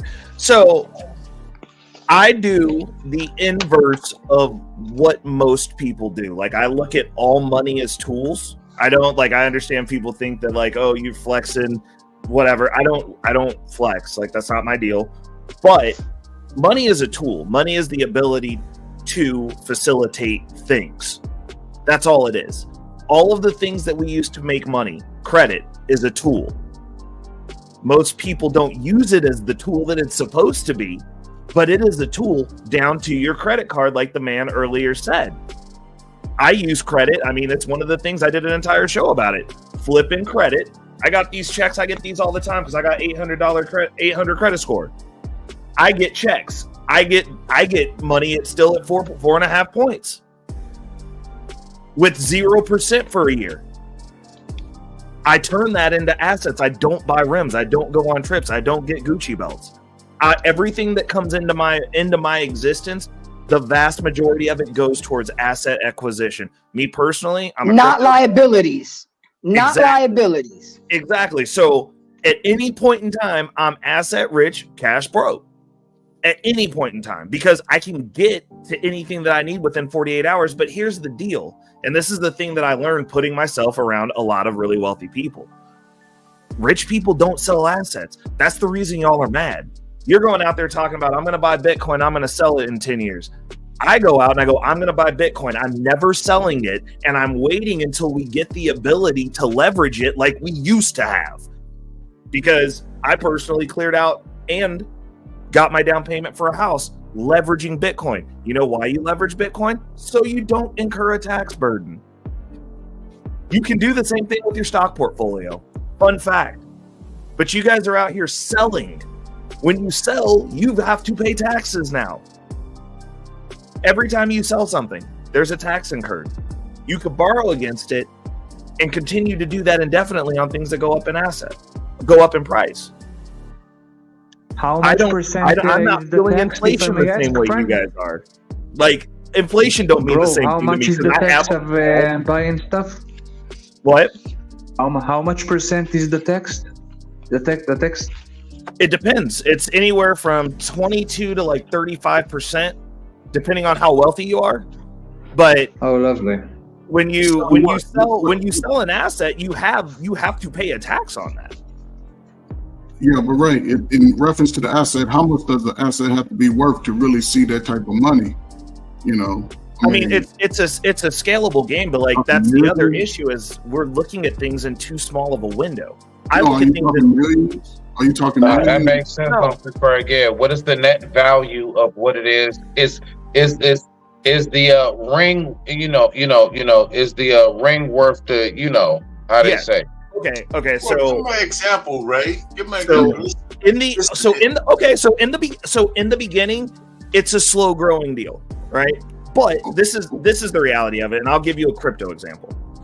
If Bitcoin goes up 500% over the next bull run, and you put $500 in there because that's all you had, and that $500 goes up 500%, is that still more money than what you had? Because 500% on 40,000, or well, Bitcoin's sitting at like what 66,000 about right now, $66,000. Yes, then 500% on that is different than 500% on $500, but 500% on most average Black people's accounts is a life-changing amount of money for most of you. So yes, if it's a smaller amount of money, the percentage gains that yields a smaller percent. But this is the deal. The way you get rich is somebody has to sacrifice. There is a cost for everything. You want to get fast money, you're gonna have slow problems. You're gonna have long-term problems. Go ahead. I have a question in regards to your Bitcoin, and this is the only question I really need to know. Yes, sir. So as far as Bitcoin, it's a digital coin, right? Everything's through digital technology, right? Yes. So is there ever a time when I can reap like natural money, the dollar bill that we get? Like say I got a profit, I can go and pull it out the bank? Yeah. Oh, very easily. So, but when I pull it, they tax me on that, right? Correct. You're gonna have a capital gains tax. Okay, so yeah, it's gained income. Yeah. So if I want an extra 10, 20,000, I know I'm gonna trick it off, or I'm gonna try to work it off, meaning invest in it, or you just go party it away. Yeah. Bitcoin could be something probably new and keep you on the go, especially because you used to be on the go. So I'm like, it's literally been the best performing asset, period, in the last 15 years. Period. Okay. So young single man, great opportunity, man. Save your damn money. But it's in the way that we look. The way that we look at it is really the crux of the situation. It's shifting your mind into looking at it as opportunity, and then you start looking at everything as opportunity. Because when you go out to the club, when we go have fun, there is actually a cost ascribed to that time that you're spending there. Like that is also money because you could be doing something else that could be generating income. So, like, I love to go out. I enjoy going out and having a good time.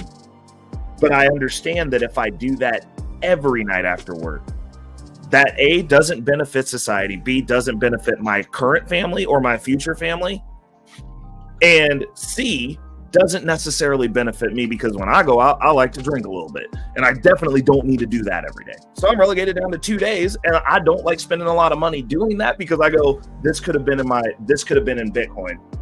Every drink that I buy, I times it by 100. And I'm like, well, that was expensive. I don't want to have a bunch of those. The one other thing that I'll posit as far as moving the needle generationally, and this is something that I get on people's necks all the time. Why are we not setting up brokerage accounts for children when they're born that they grow up into learning to manage at 10? That would change your dynamic. You wouldn't have to worry, Smitty, about because they don't care. That's well, the it's reason. not that, no, it's not that simple. It's not that they don't care. It's that we're not thinking culturally, we are not thinking that long term. Sitting a 10-year-old down and trying to explain money and financials to them, they'll be like, what the fuck are you talking about? I don't care. I mean, they're that's 10 years that's old. An assumption you don't have a 10-year-old. You don't have a 10-year-old. You gotta teach them young though. That's not the culture in your family. Reckless, hold on for a second. If I had a 10-year-old, I'm not gonna confer with her. I'm gonna just do it and shit. I'm gonna set up an account with my name on it and her name on it. I'm gonna just set it up. This is the issue, Arpain. Again, we're going back to the way that we produce people that are borderline useless. You're giving them a skill. You're giving them a skill. The reason you do it, it's not for the kid, it's for the kid's future. Yeah, he doesn't want to do it probably. But you're setting a standard and you're setting a culture within your household. Right. That money works, and this is where our money comes from. Right. Do you have children? MP, you're good. And then after MP, Mr. Williams got to speak. So no, Ferg, I don't. But you know how useful I am to my family? I'm doing it for my godnieces. Yeah. Great job. So I'm influencing not just my family. I am worried about my family. Oh. I actually give a shit about my bloodline. But Ray, everybody do. Not just the ones that I'm going to be making eventually. And since I don't have them, I might as well start now so that way I can influence them because their parents aren't on it like I'm on it. So that gives me influence over my family. So when I have my stuff set up later on in life for my kids, if my kids are duds, I'll have a pool of children that I can recruit to carry out my legacy with my money. I'm trying to build my family out like the Fords. I get it. Y'all worried about y'all individual kids. I need a team. I need recruits. I need my will exuded well after I'm dead. And I will have that one way or another. All right. So with that being said, let me go ahead and put M3. And then after M3, I got to get Mr. Williams in here because he's been quiet for too long. And I appreciate your patience. Go ahead, M3. Good evening, everyone. Salute to Mr. Best. Salute to you, Grace.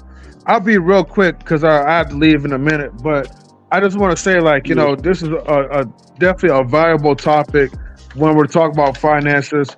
I was going to just add my 2 cents into it. I think honestly, to kind of set you, your spouse, and your children up for future. It starts off with the basics. Again, I hear people, I think Trey was saying something about saving, which I do agree as far as saving to get started. And 10 grand, it could get you a lot if you know how to utilize it.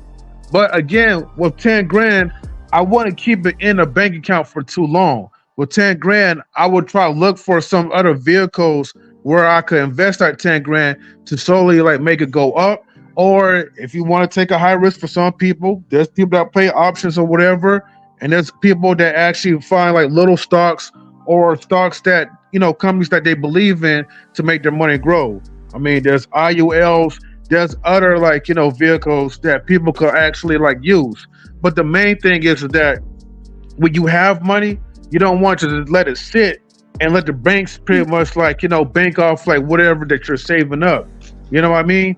You want to get the most of your return as much as possible. So yeah, all the stock. Oh, sorry, when I think Mr. De Niro, I can't remember your first name, but when you was talking about leveraging your money, I definitely agree with you on that part, right? And learn something new about that as well too, as a way to pretty much from paying a lot of taxes and stuff. So learning how to be educated so you could pass that education to the people that's around you, to your children, that's going to help set up to their future. If you're trying to get married to somebody, right? Let's say you're in the courtship, to dating, to engagement, whatever type of phase. Hopefully, you find your spouse that actually has the same mindset that you have when it comes to investing, when it comes to money management. There we go. Because the worst thing you want to do is marry someone and then you find out later down the road, oh man, this person is really bad at money. You know, this person has an addiction to spend. So a lot of people think that you're well-to-do, the more money you make, but really it's the more money that you're able to save and to also utilize to invest. Our people, we're not really financially intelligent when it comes to that, because our people hasn't really taught us, about investment and stuff. When I learned about investment, I didn't learn about that until I want to say 2018. I didn't learn about options until 2020. And that was because one of my homeboys did the research on his own, start playing around with the stocks. But other people was doing that for for years, reading books about that. I had no clue because I was not financially educated. I had to read Rich Dad Poor Dad to even learn about buying a house and to learn how to use homes to invest in. But I was always taught that you only live once. So go spend 20,000, 50,000. Go spend your money on the car, nice shiny car, because you're gonna die someday anyway. So you might as well enjoy your life. Well, you know what? I wish I had somebody that would taught me the right way, or I wish I listened to the right people who were at one point talking about stocks that I did not understand, because I would have put those resources into something that would have been either, delayed gratification, but it would have already gotten me rich or wealthy to a point where it's I don't have to worry about money. The goal really is to teach people how to make money work for you, so you can live. I can't think of that word, but there you go. But residual income. It's called residual income. Residual income. Thank you. It just flew out of my mind for a second. But yes, residual income. You want to make money pretty much you're a slave. You don't want to always live to be the slave of money. You don't want to keep seeing your grandparents, die at the age or whatever and still working in the working class. Because right now, there are systems that are set up for us to fail at this point when it comes to saving. You put more money into the IRS or whatever, more than ever. Taxes are rising up, inflation. So how do you avoid that? It starts off with the mindset. It starts off with you wanting to be willing to make that money, to educate yourself and be surrounded by people, right, that already knows the game and that could help you to learn the game as well too, though. And sometimes you got to put in a little bit of money to even educate yourself even further, because nothing in life is always going to be for free anyways. So I just want to digress on that part, and I just want to share that. And thank you guys for having this type of conversation. I love money. And thank you, MP. When you notice when I go through my information, you practically spoke everything that I wanted to lay out. Good job, sir. Mr. Williams, I know this is the first time I'm sorry to interrupt, but I need to go also. So I want to be after the yes. Okay. Yes, I will let you go. Yes, I will. Thank you. Mr. Williams, you've been sitting here. You've been listening to all different types of walks of life, different mindsets. You've lived on all spectrums. What say you? Yeah, this is definitely one of the most interesting conversations I've heard in a very long time, and I like to sit back and kind of see how people maneuver and articulate themselves, and it's been quite entertaining and informative at the same time. I'll say that. And that's the goal. Yeah. So this is what I did for me, and everyone has their own way of doing things, and I want to see every person on this panel and everybody listening to your show, Grace, get all the success that God has in store for them. Okay, I don't care how you do it.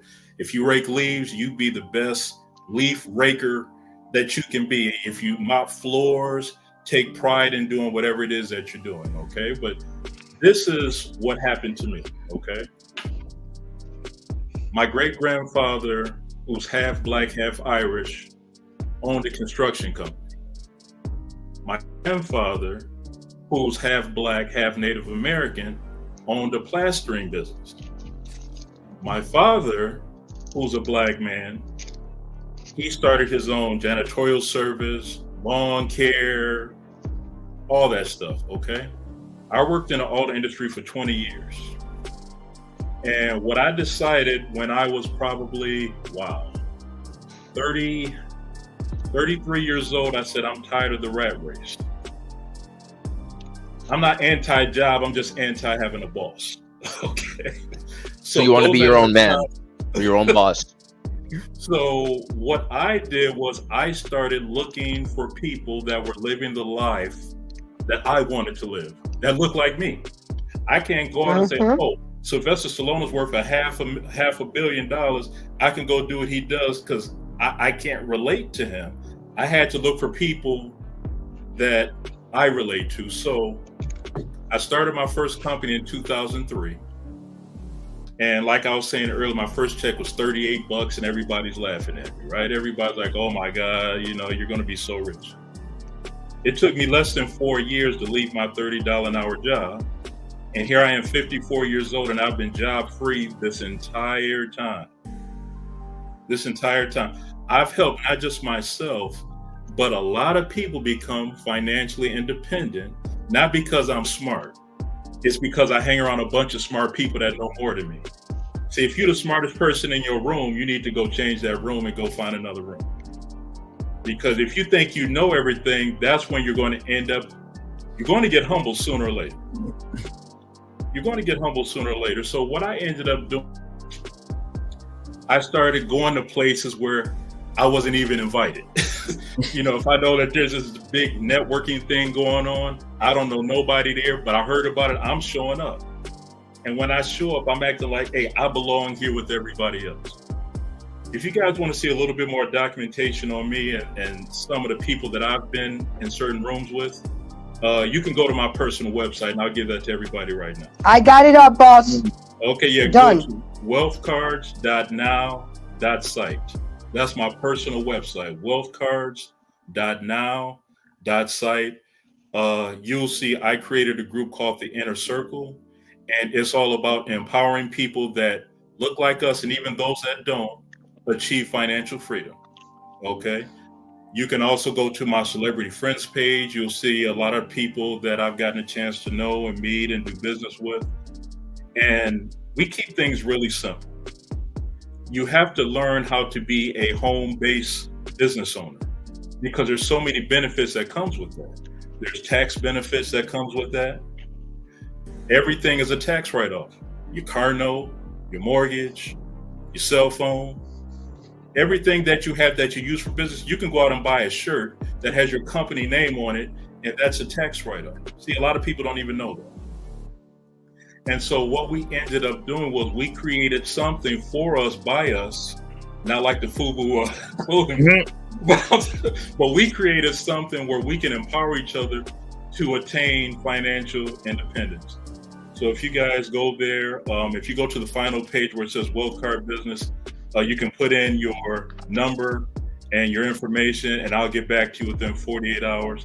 I'm the vice president of 2 online platforms that's showing people how to get on the other side of money. And it's very simple and easy to do. Number one, you got to change your mindset. One thing I will agree with, Reckless, is that your name, brother? Reckless? Yes, sir. Okay.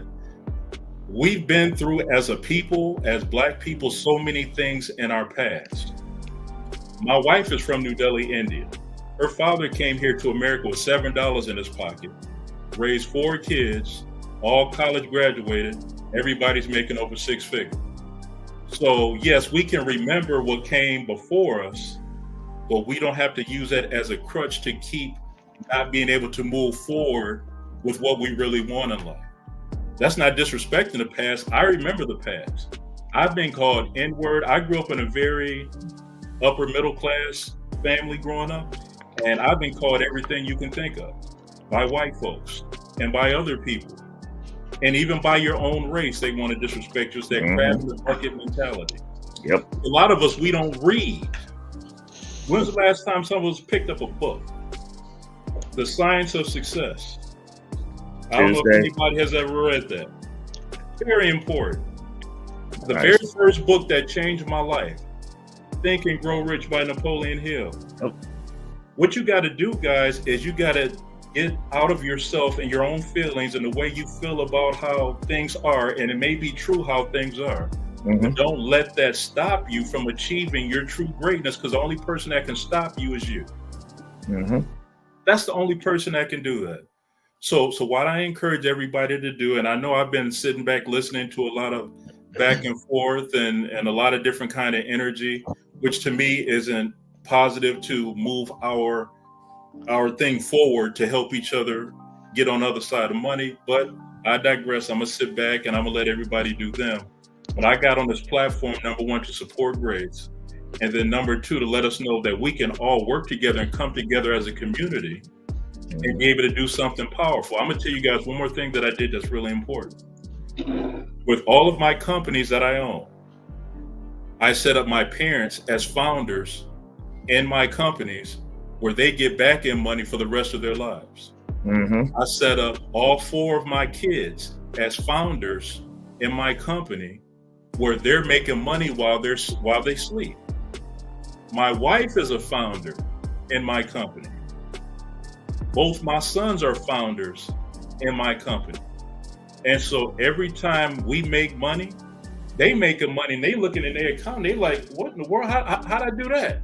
Because you have to set your family up for success at an early age. One thing I will also agree with Reckless on is like, okay, yeah, your 10-year-old might not want to learn financial literacy and might not want to be a part of that right now, but there's nothing wrong with you putting those seeds in his head at an early age. You have to. What are you going to wait till he's 28?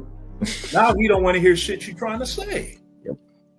That happened to me. Greeting people at Walmart. He's okay with that now. He's okay with mediocrity. You can't do that. So while I empathize with our plight as a community, I'm not going to allow nothing to stop me from being who I'm supposed to be, and that's rich as hell. Period. Yes. I know that's right. For me, so with growing. With that being said, how do you say your name, Vagato? Yeah, I'm gonna stop right there, guys. Call me V, my dear. Okay. Thank you for coming, Mr. V. I appreciate you supporting the channel on whoever's channel you came through, but go ahead. What would you like to say on what we've been talking about? Yeah, first of all, the guy that let me in already left, but you have people in the comments, and also we have a person here that knows me in some degree. But in any case, about what you said, you know, if I'm not from your community, but if I was in your shoes, I would, buy stuff that can make me money in the long term. For example, if I can buy a house and then make people, live in it, and then, renting it. So I will, in a number of years, get part, if not the majority of the money that I put to own the house. That could be a good way to make money.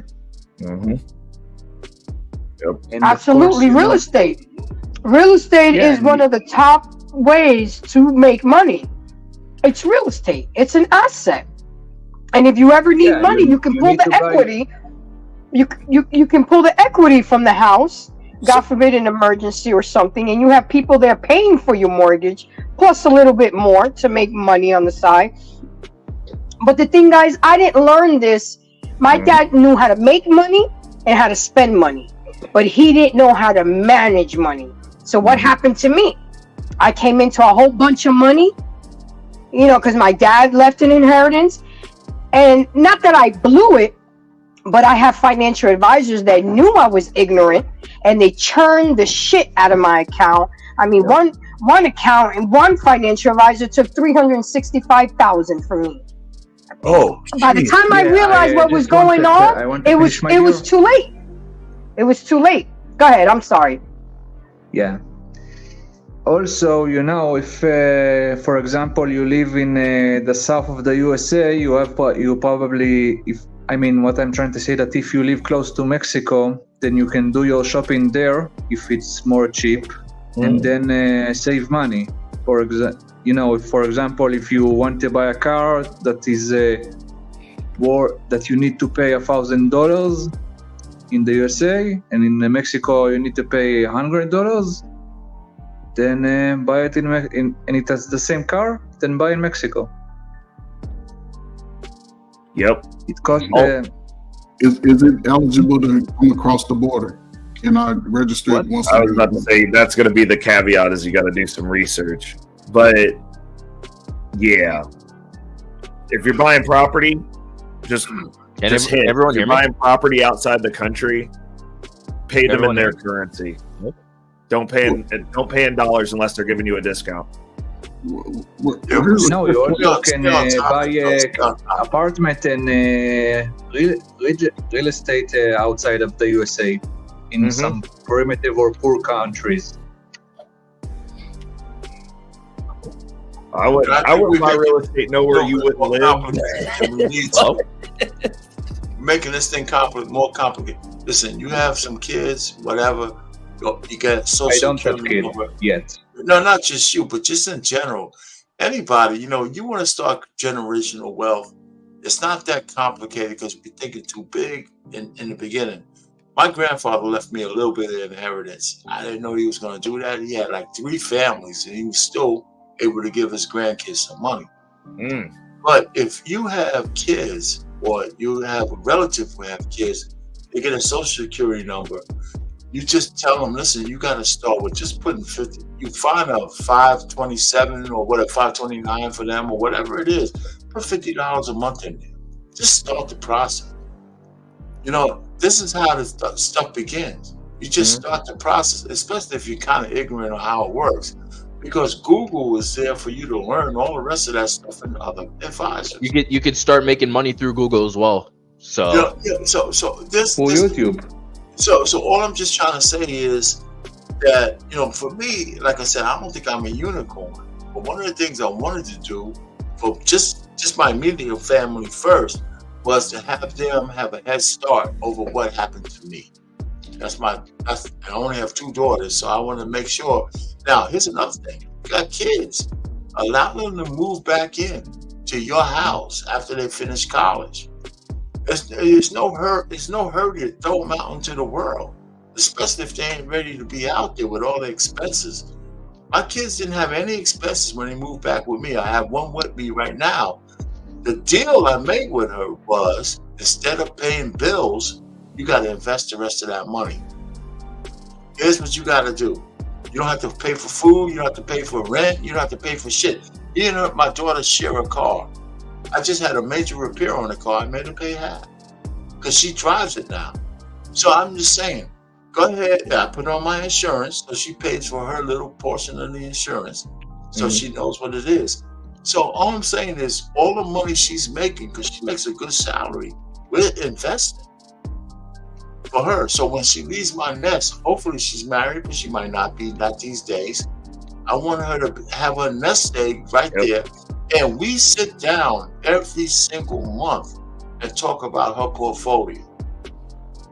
That's talk about what? So Grace, you're talking about teaching people. This is what I phobia. What you say? Her portfolio. Her financial portfolio. Right? Okay. So we go over different things, and now they're starting to ask me questions. What about this investment? What about these dividend stocks? What about this?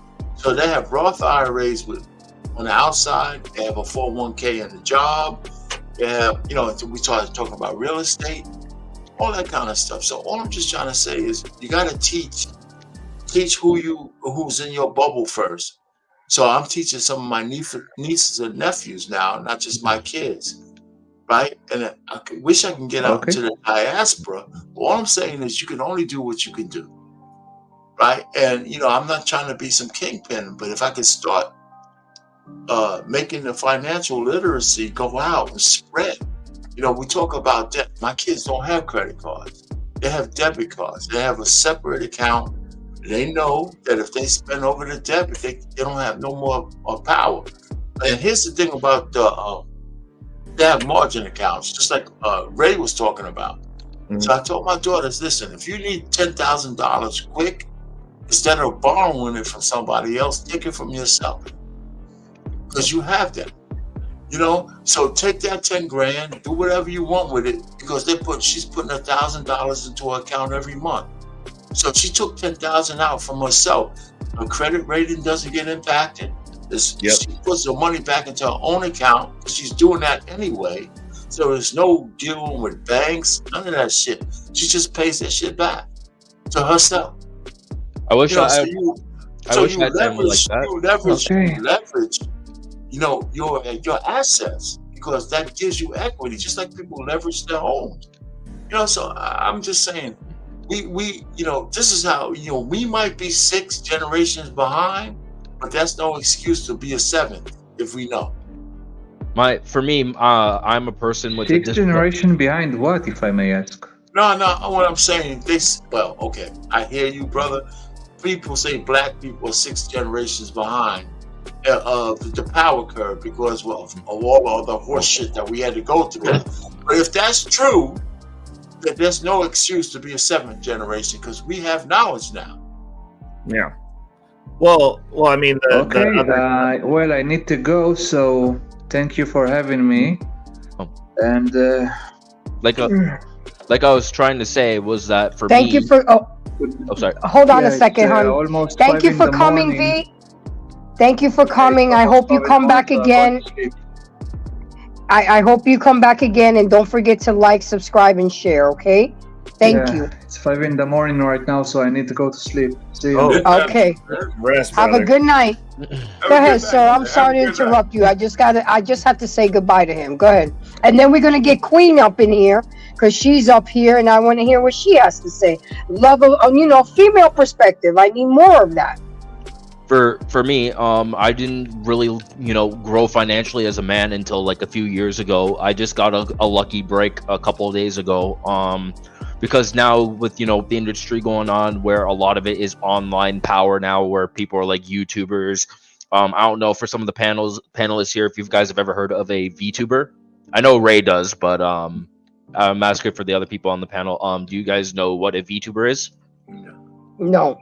So a VTuber is what we call a virtual reality YouTuber, but we also are online through like Twitch. It's like a gaming website and stuff, right?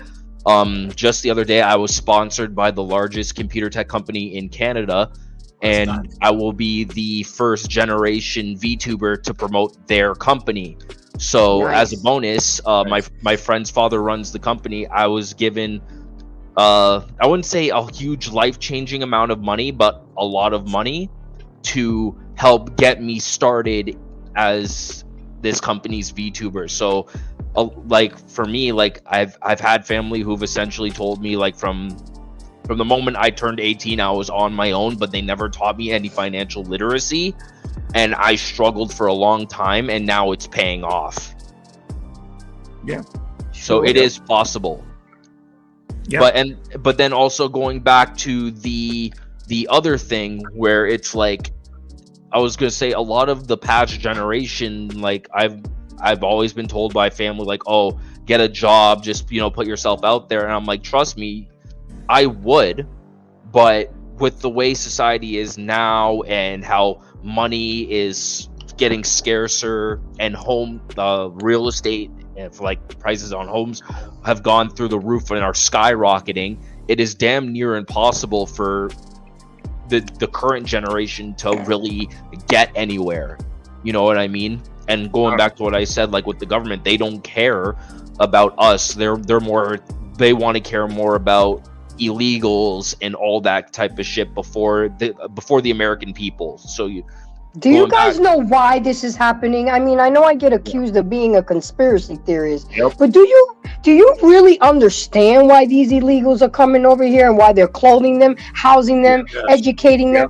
Because the government knows that we are going to rebel against the government when we all finally wake the fuck up. So they're using these illegals, bribing them by feeding, clothing them, and how so they can fight against us. So not only will they wipe us out, they're going to wipe out the illegals, and now America still has power, because to America is all about power at the end of the day. Well, a lot of these illegals are in the age of 18 to 27 and are males. These are soldiers. Yep. These are soldiers. These are armies that they're creating. And the Supreme Court justice, that one black woman, whoever thought that was a good idea to put her on the Supreme Court, she straight up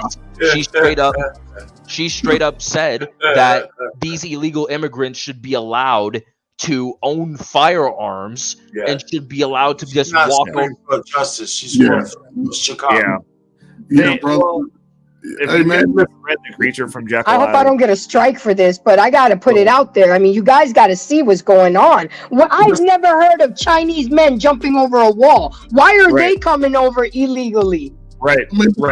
Well, I mean, when you look at it though, if you're gonna instill a world government, you can't have first world countries. Period. That's why they're here. You can't have a first world country. They want a new world order. They want a new world order. Yeah. And I mean, no offense, Kafer, but like Canada, y'all already are compliant as fuck. So yeah, like, we're done. That's why I told there. you before. That's why they're not necessarily showing up there because they're just like, oh, we told them to stay inside and they listened. They'll be okay. Yeah, but a lot of us are not, and a lot of us are reading, doing the research, and really learning what's going on out here. And I'm telling you, this is a time where we need to protect each other, ourselves, our money. You know, get your resources together. I'm gonna go buy a new piece next weekend. Now I'm up to 4. All I'm gonna say to you guys is, when shit hits the fan and these illegals want to start killing us in droves, lock and load. Use the word deleting. Oh, sorry. When they want to delete you, right? Get ready to lock and load, weapons free. Anyone who is non-American and is hostile is a combatant. Put them the fuck down. No mercy. I mean, they didn't make the movie The Purge for a reason. Right? Entertainment is a foreshadowing of what's to come. And even I just saw that movie. My son made me watch it because I didn't want to have that fear in my heart. He was like, "Well, Mom, you need to watch it since you talk so much about it." You know, it's coming. The Purge will It's supposed to be an experiment about people of Staten Island, but they ended up putting soldiers in there. They even deleted the lady that was in charge of the experiment. Yeah. Oh, and have your passport ready too, so you can get the hell out. I don't advocate getting rich. Don't expect any more emotional intelligence on that shit, man. I'm telling you. Well, just be ready for anything, but don't worry about that. But that's the reality of the situation. Is like I'm not trying to get rich so that I can just sit around here and have 18 cars and roll around flexing, bro. I'm trying to get rich so I can have the ability to not have to be here. Because to be honest, like I told everybody, I was like, in August I'm going down to Puerto Rico to look at some property. Like I was like, I don't even want to be here full time. And you know how crazy it is. This is how crazy it is. I had a really good friend of mine who lived it. He's half here, half in China, mainland China. And he prefers living there than living in Chicago. Because he's like, yeah, they're rude, but it's just rude. And I don't feel like I'm going to be deleted at any point. He's at peace. Yeah. Not really, because the Chinese people are turning against their own government. That country is gonna burn in a fire soon too, so he's not safe there either. No, it's Tokyo. It's not mainland. Mainland China's mainland China. Tokyo. The issue with Tokyo is they were not part of mainland China. Mainland China was told they were getting them back after they westernized them. So that's the problem that they're having specifically with that. So for the young women that's listening to these horror stories around the world, get your weight up. Get your weight up. Passport. No, all the people around the world prepare because it's coming. Yes. So here's my preparation strategy as a coach. Get your weight up, meaning lose a little weight, exercise a little more, save your money so you can understand which direction you want to pull it to if you have any money. If you don't have any money, try to work whatever job you're working. Don't spend it on unnecessary stuff. Bullshit. Save your money. Why is my big brother here? But I'm just saying, save your money. If women want to go direction of transactional, you still got to be choosy about how you spend your money. Just don't be out here slinging money and slinging bad little stuff. No, don't do that. Protect your seed. Women, y'all give y'all sons to their father, our righteous brother. It'll change your life. Let the man raise the man. And men, we do a lot of talking about, when we got to this age of 40, hindsight is a mother. We didn't know this shit at 14, 15. We had the desire to do it. You did good in school. You added your numbers and multiplied and read some shit. You came out all right. You learned the skills that the teacher gave you. You paid attention to what the parents gave you. You ain't complain about shit. You had your little job, your little money. Don't talk about money to people about how much you make. No, don't do that. Keep it. Just show up with it like, yeah, man, they'll see. And when you get age of maturity, then you can relax and talk to your grandkids.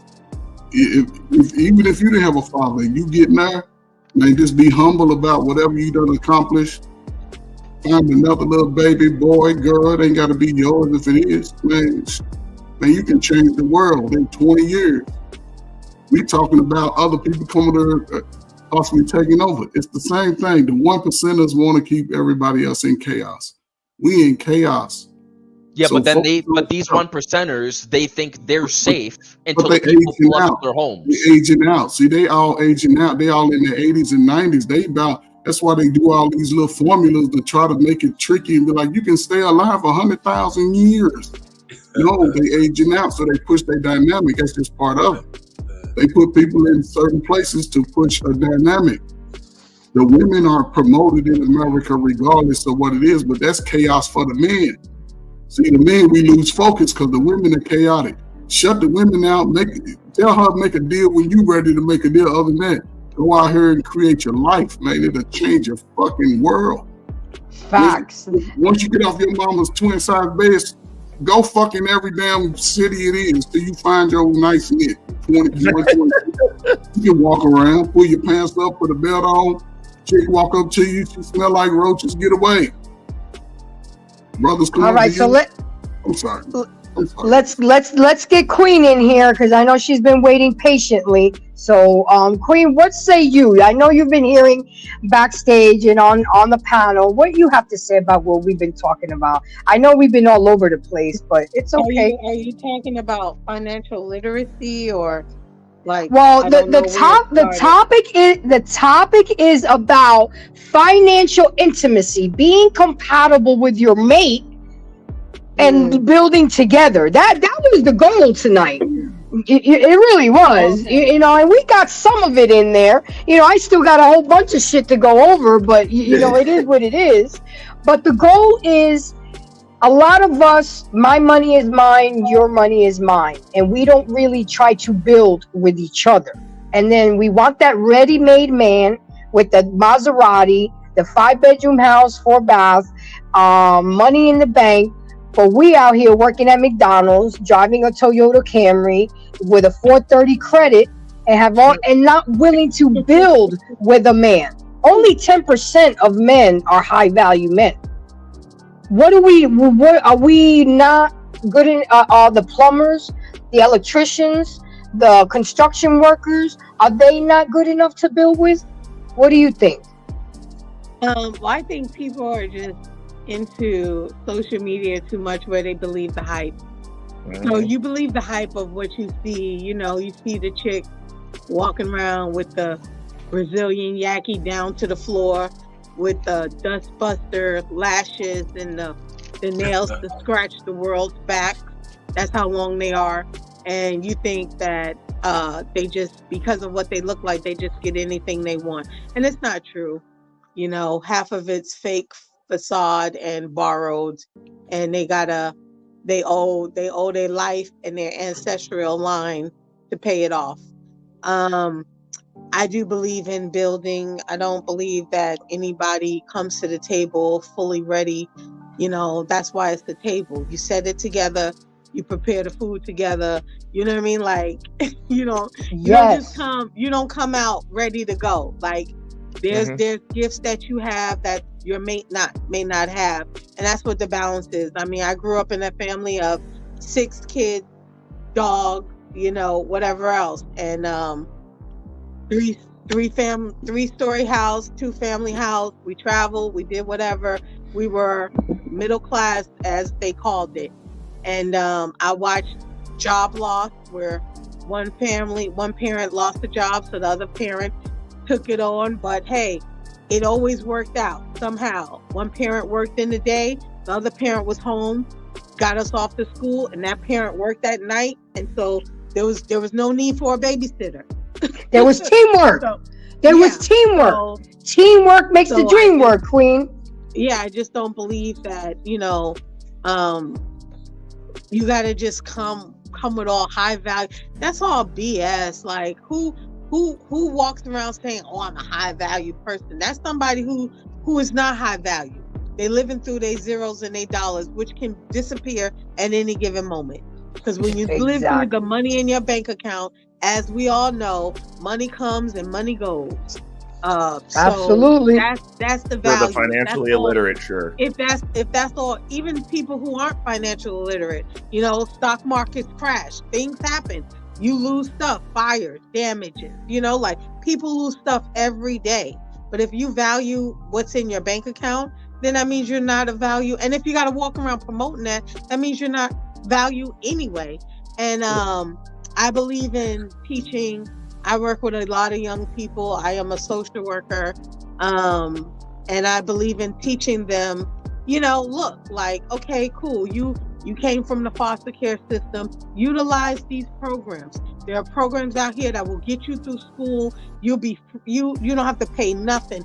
We pay you. We give you an apartment. We give you money. Like, save your money. I've had so many success stories where I've had young people come out of the program with 6 figures in the bank account alone, just from saving their money in a youth savings account, or saving their money, budgeting. Like, boom, you ain't got to have the latest and the greatest, but let me get that for you.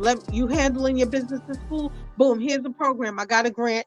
Here's a computer. You don't have to do that. And I think it's just teaching financial literacy and just, you know, reality checks. You know, I've had a lot of young people who didn't want to do nothing. Then when I see them later, after I left the job, I see them later in the community. Man, Queen, like, I should have listened to you. Well, how you doing now? Don't worry about what you should have done. What are you doing now? Well, I went back to school and I'm doing this. Okay, cool. Well, you got it together. It took you a little longer. You were a knucklehead. I wanted to chokehold you, but you know, it's all good. You got it together. But I really love how I'm seeing a lot of young teachers teach kids, like, about self-esteem. There's a teacher, Aaliyah Pagnick. I think she's on the East Coast somewhere, but she teaches her kindergarten class financial literacy. They have to pay rent for their chair, and she does it on TikTok, and she'll say, "What's today?" And they said, payday, and so she gives them the money, and I saw that. Okay, your rent's due, $5 for your chair, and you know, you gotta pay your bills, $2 for this. And you know, it's important to teach your kids financial literacy. It's important to you know, to put them in a place where you weren't, instead of just hating. Oh man, being bitter Betty and bitter Ben. Like, really empower the young people to really do what they need to do. And it don't take much to invest. You know, you can invest $5. If all you can save is $5 a paycheck, save it. Why not? Why do you have to spend everything that comes out of your pocket? If you can utilize free food, there's food banks. I volunteer at so many food banks. And when me volunteering, they would just give me groceries just for volunteering. I remember one time I didn't buy no meat for almost 6 months. That's how much meat I got from the food bank, just from volunteering. And then I would come into my apartment complex, knock on doors of families who I knew were 3 and more kids, and say, "Hey, I have some extra tomatoes. Y'all need this? Y'all need some bread? Y'all need this?" And I would just literally bring food to the community in which I was a part of. different family members or friends who I knew lost jobs or whatever else. Boom, I got 12 dozen of eggs. I don't eat eggs like that. Anybody want a dozen? People rolling up to my house like I was a drug dealer or something. I got eggs for you. Just drive by. Boom, here you go. You know what I mean? So I think we have to do better also as a community, like, you know, taking care of each other. You know? Absolutely. How many, I have friends now who have, like, you know, we live in an urban, you know, in a very city life, you know, area, you know, and they have a small backyard, but they have chickens.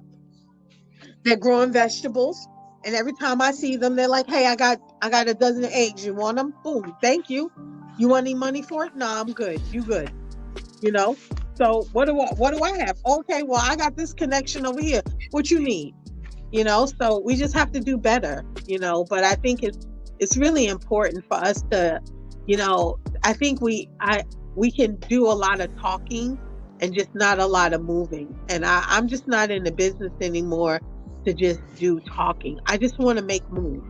I want to make moves in silence to the point. I take people who want to go with me, but I'm going to make moves to the point where you look up and you be like, who the hell is that? That ain't Queen. Yeah, it is. And my kingdom, we good in my kingdom. So if I'm going to school right now. I'm trying to get back into grad school to get my master's, to get my license, right? I don't need these things. I have my own nonprofit. I'm working a job that's kind of flexible right now. And, you know, so I'm just doing what I need to do to always elevate myself. I'm always trying to figure out what me and my household can do to be better and greater so that we don't have to work so hard anymore. I'm tired of working hard for other people. If I'm gonna work hard and work smart, not hard, right, but Queen? I'm gonna work hard for myself so I don't have to work like that no more. A lot of the biggest issue as well is mainly the fact that it's every man for himself. Like, people don't just do things out of the kindness of their hearts anymore. They expect something in return. It's a give and take kind of situation. So your situation. You could also say the opposite side of that is a lot of people expect stuff to be done for them. That's not true. There's a lot of people out here who have great hearts. I'm sorry, you haven't met them. That's not true. A lot of people are not living like that, especially with the pandemic. A lot of people in the community that I'm a part of, all races, have great hearts and are willing to help each other out. There are a lot of people out here who are willing to do that. There's people in, you know, I don't know. I'm about to do start my thing and highlight some of these people that are giving back in the community. We see them all day long. They walk around, all they do is go by donations of what they get on Instagram, and they go and get homeless people jobs, give homeless people haircuts, feeding the homeless every day. There's people who are grinding out there. There are people who are really trying to take care of people.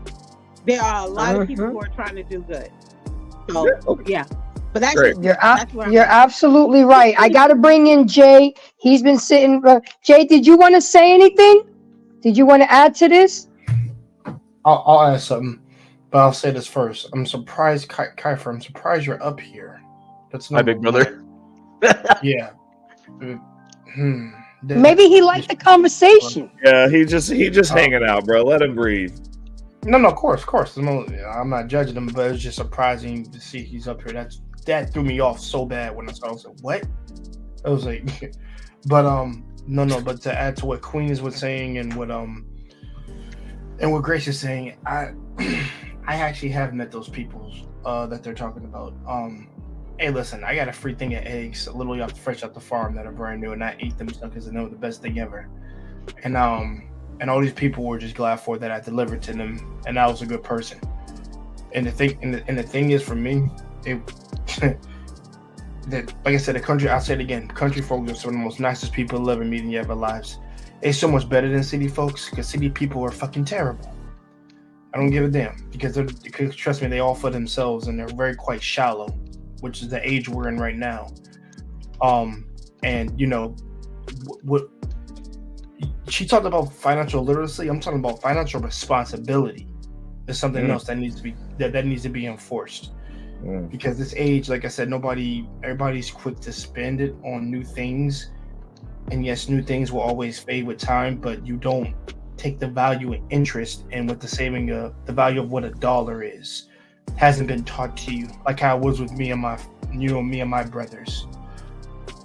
Our military father says literally, yo, listen, son, take $50 or 20. He said it simple. Start with 25. Put 25 every week for every check that you make out of there and put it in the savings. And that's what I did.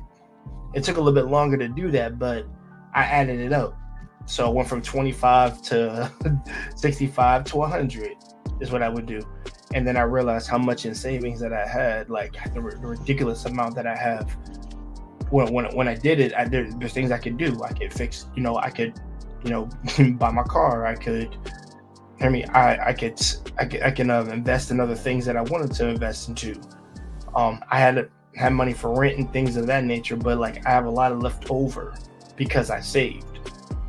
But like I said, nobody knows the value of $1 or the actual labor, what it takes to get one. But at the same time, we are in an era where it's easy to. I'm gonna say it is easy to make money now. Like it's not rocket science anymore.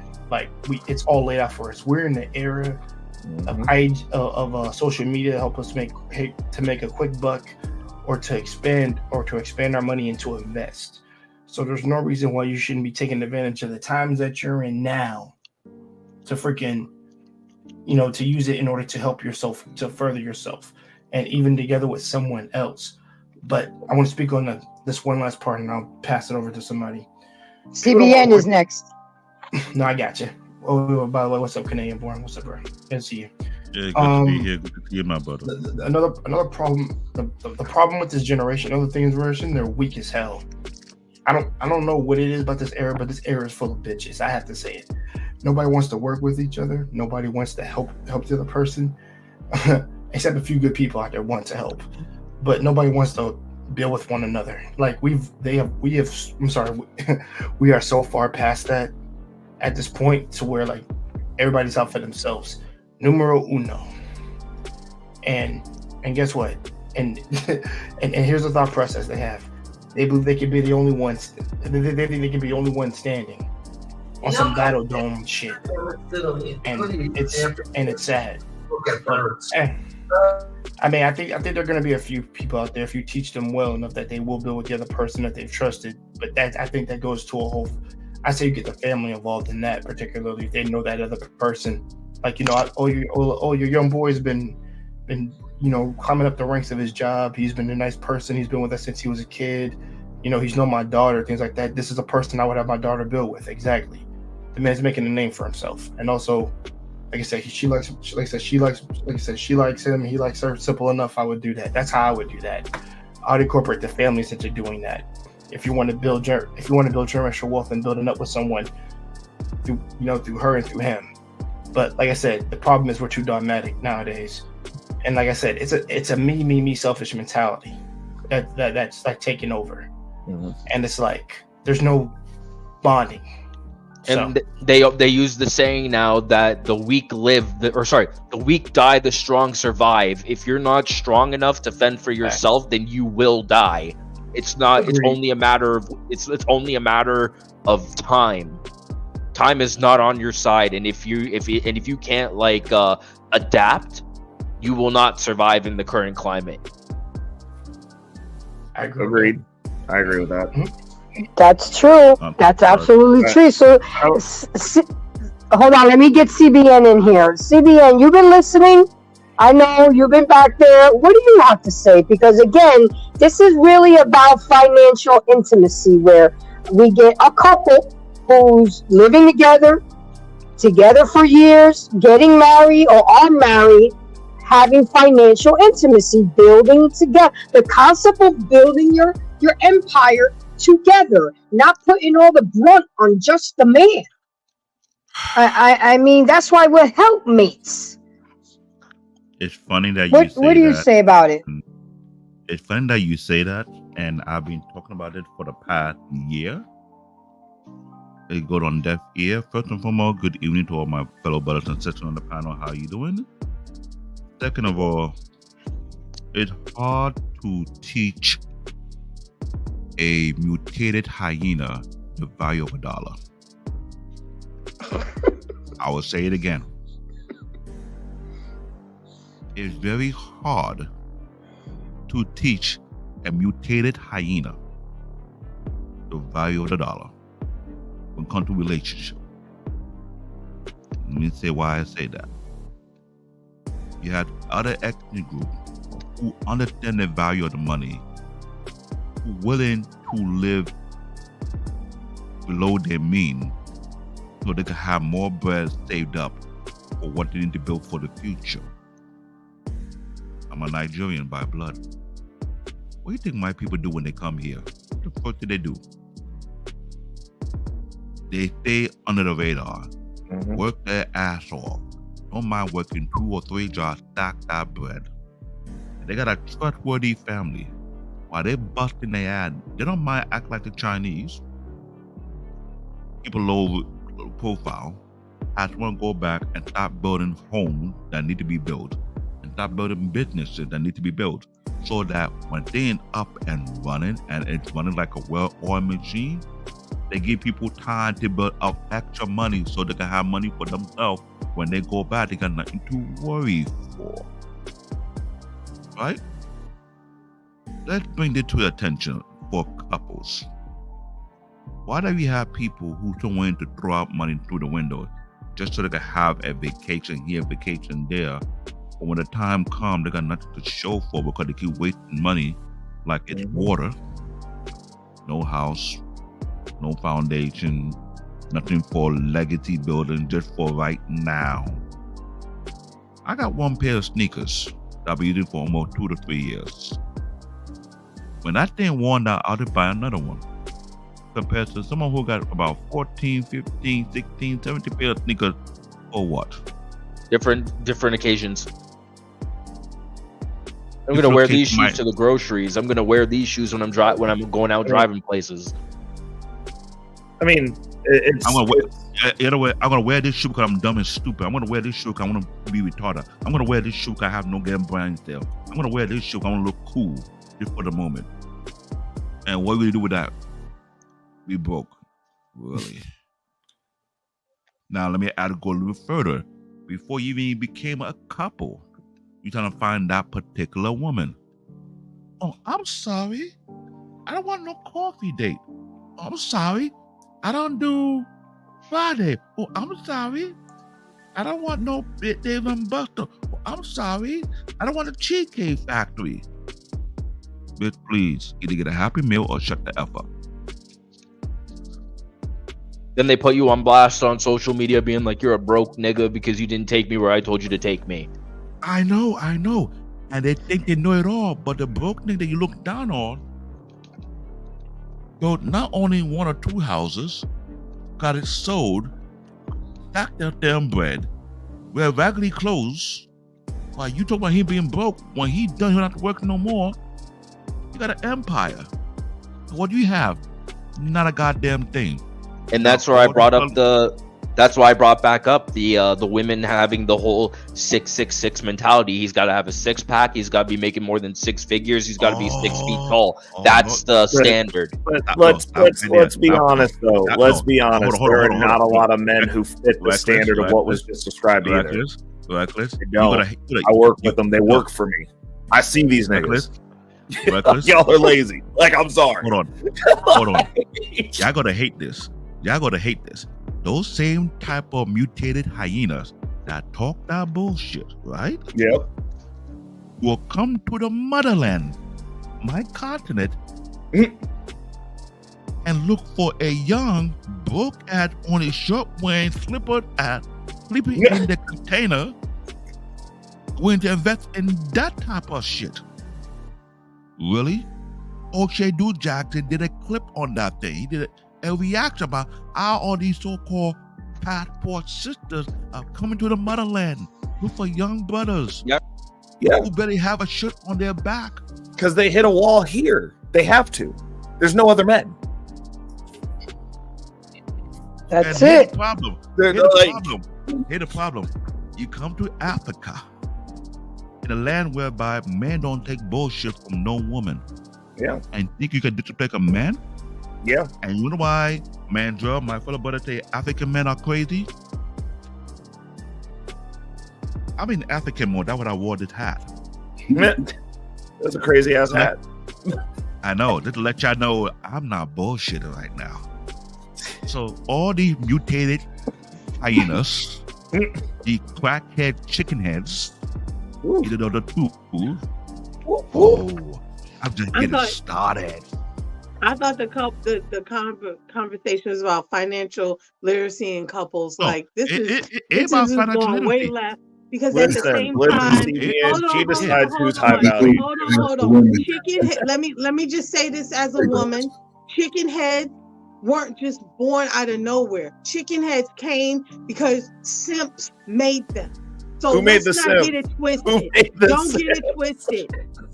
Women act the way that they act because men cater to them. Just like you're saying, these broke down hyenas. It's the same thing as that these men who say they want a good woman go chase after the 304s and the hoes in the thigh. So you chase after the ones with the BBLs, the lashes and the hair down to the ground. That's why they keep coming out. They're producing them because are they marrying them? Winning.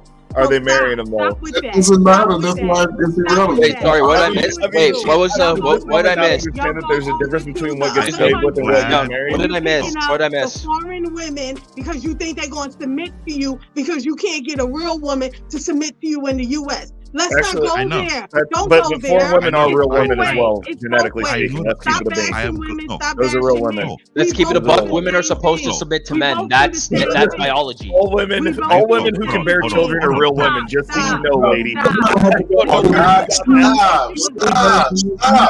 Guys, one mic. Just relax, man. You know, she's right, man. Why do we take this shit there, man? Why do we take this shit there? Listen. Let me just say this. I'll stop off and let the fucking guys go off in the goddamn diaspora. Listen, if you want to have a woman in your life, you got to negotiate her. I had to negotiate with my wife back in the day. The negotiation's different now. Yeah. If you want to be married, there's a new negotiation. If you don't want to be married, just continue to do the shit that you're doing. It's not that complicated. If you want a woman today and she's working 50 hours a week, you got to talk to her different than if you're going to spend all your money. If you can keep her home and you can pay for all this shit in your house with only 26% of the men can do, that's one negotiation. If she has to work for 50 hours a fucking week, you can't sit down with your dick out thinking you don't have to do nothing at home. Financial literacy means that if she's going to pay, you don't let her sit around and say, my money's my money. That's bullshit.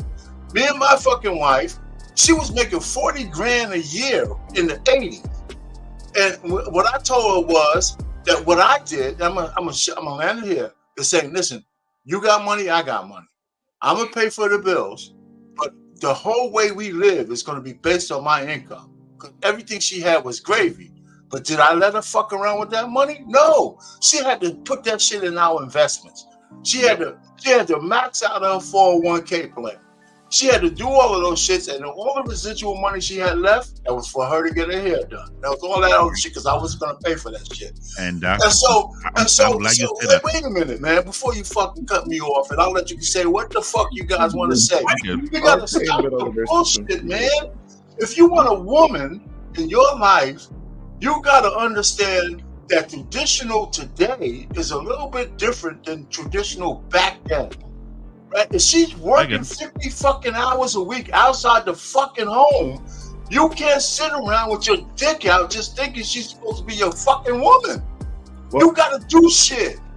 You gotta compromise. You gotta make sure she's doing her shit, you doing her shit. But don't let her think her money's her money and not yours. That's what you gotta do as a man.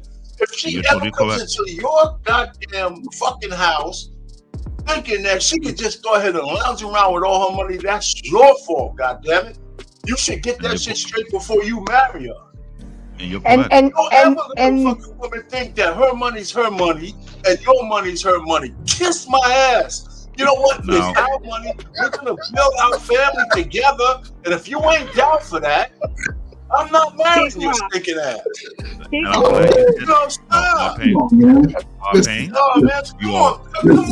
man, Black David, you came in throwing shots. Now I'm gonna say this. If you want a woman today, you gotta understand that the negotiation is different. Yo, let David finish though. Let David finish. When was the last time you negotiated our pay? Like 80 years ago. Bullshit, man. Negotiated the last rap for our pay. And here's another thing. You guys gotta stop telling women that they're a PhD, her shit doesn't matter. It doesn't. It doesn't. It doesn't. Because if she worked hard, it might not matter to you for marrying her, but after she did all the work, and for you to tell her that shit don't make no difference, it's stupid. How she if you fucking with a PhD, here's the issue. We've been talking for like literally 5 minutes straight. They're not married, Arpain, so they can't see that. Land it for You gotta acknowledge that. You don't have to say I'm Like right now, old man, listen, old man, literally, you are acting emotional right now. You are acting like a woman. You're acting like a woman. You married, motherfucker. I am married. No, he's not. Yeah, I am. He's actually married. I've been married for 36 years, man. It's a negotiation. You don't have to lose your manhood just because you fucking acknowledge your woman. What the fuck is the matter with you guys? Nothing. Alrighty then. Where's that airplane? Your blood pressure. You sit down here thinking Check you your gotta Apple Watch. a woman because you acknowledge that she's a goddamn woman. Stop I it. acknowledge every woman's a woman. They can have babies. No, man. You know what, man? You know what? I'm sorry. Grace. I'm not gonna argue with you. No, you're just being you. I get it. I get it. That's not being real. It's called being emotional, acting like a woman. If you don't know what you're talking about. Hold on. If you don't married incel, you don't know what the fuck you're talking about. Hold on. You can be married and an incel. From YouTube talking points, motherfucker. Big fun. You got I went big for one. a woman for 36 fucking years. And I had to negotiate that shit for 36 years. I got 2 fucking daughters. One's a millennial, one's a Gen Z. They live out in the goddamn real world. That was like 30 years ago. You need to know how to talk to them. Don't worry about it. Don't worry about it. Yourself as a man. Because the goddamn nature of women hasn't changed, just like the nature of men hasn't changed.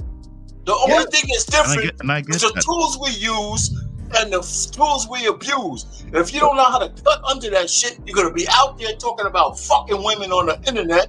That's all fucked up. Man, come on, man. Get your shit together, man. I totally understand. I had enough. God, you know what? I'm old. My elder. I don't need to have my blood pressure. I know that. I know. Talk about me when I'm going down.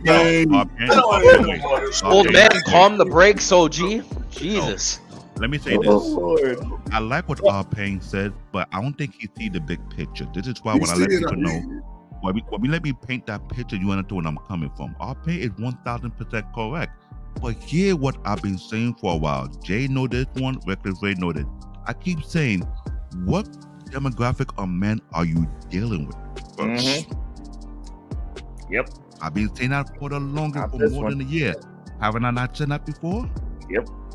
When you bypass the man of substance, structure, and order, who got a focus and a goal to try to achieve, and you look at that man like he was a bumper cut, he didn't meet the status quo of society norm. What do you think happens? Yeah. How many of these men that Kevin Samuel have been speaking about to the time he was alive, saying women, black women, ignore the kind of man and pick the I made a mistake and pick I didn't realize and pick I didn't know he would know good shit, man. Right?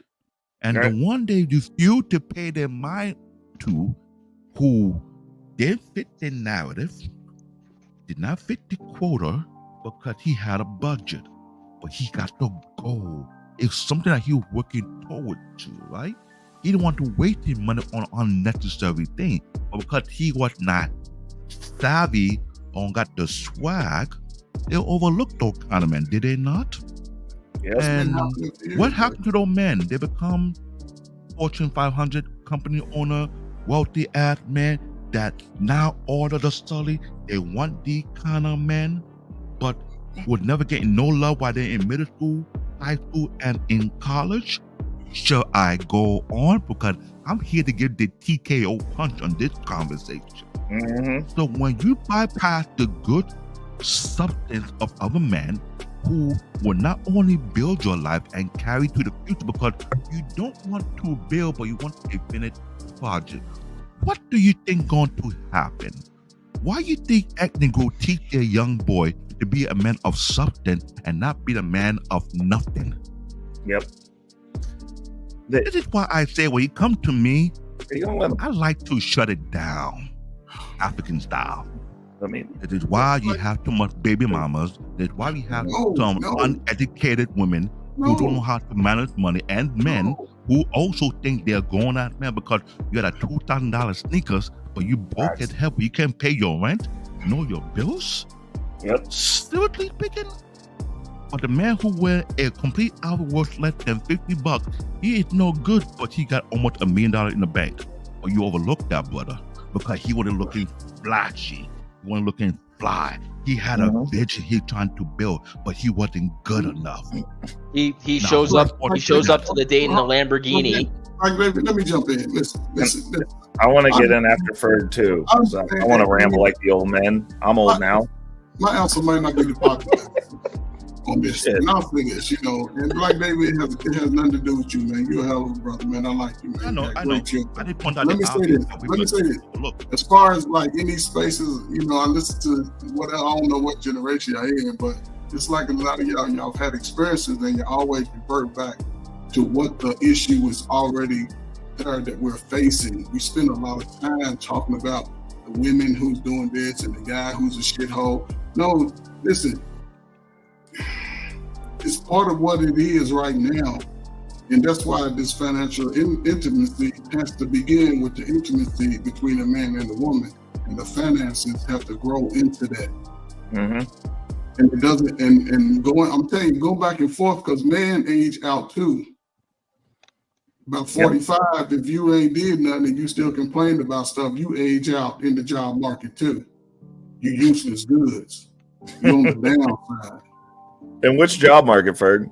But pretty much, if you're gonna do anything with your body, you're pretty much too old. That is a complete lie. Well, I work in my business is in construction. Ferg. There's no one who knows how to do anything. That's you. My life is construction. It is, then you know that they don't even have to give these businesses down to because we don't have Americans that want to work. So it's okay. So in some instances it is, some it ain't. What I'm saying is this. If you 25, get your ass out of YouTube, go live the life. Stop listening to dudes who ain't got no woman, ain't got no marriage. Go live the life. Find out about it all. It's women all over the world. Light skin, dark skin, skinny feet, big feet, tall, short, they built like it. Big feet. My whole thing is like what you just said. Like if you're no, because if you say no, let him finish. No, but it has something that has to do with what you just said. Let him write it down and let him land his plane. We can get at it in a second. I'll speak to the brothers. Listen, and you get guys that come from other countries who had their grandfather and great grandfather, and they reading scrolls of what their history in America. We ain't had it. We had Jim Crow laws put in our face. We invented more shit coming out of slavery than any time in American history. But you don't hear about that. You don't hear about that. You hear about the fake drug that they keep throwing in our inner cities and drugging out half the youth before they even get to an age of understanding. So you may not understand it, but I ain't speaking on that. We still have the ability, despite all of this, even into the 21st century, going into our next millennium, have been able to do it. Right now, we are so divided based off nonsense. That's why I say, speak for your individual. Get out, take all of this information that you learn from anybody, save your money, whether you put that shit in a shoebox or you invest it. Saving means don't save it for 10 years. Sit back about a year, watch the flow, see how that shit grow. Pull it out, play with it, put that shit up somewhere, have it like grandmama did. Grandmama came from nothing and you died with the house that your mama probably let go or your father let go because they was out there tricking and had $20,000 when she left. My grandfather left my father and my grandfather was $30,000 poor that you would see on the outside, but on the inside, and this was back in the 1960s and 70s with no high school education. And she was a foster kid. All right, so we're gonna let Ray go, and then I'm gonna go for the next 10 minutes so I can get my information, because Queen was right. You guys, this channel is about embracing better versions of ourselves. We already know we're fucked up. We already know there's a lot of problems, but I like to bring the problem and then talk about the solution, but we cannot get stuck for 2 hours on some shit that's not on the topic. And I appreciate all the engagement. I do. Trust me.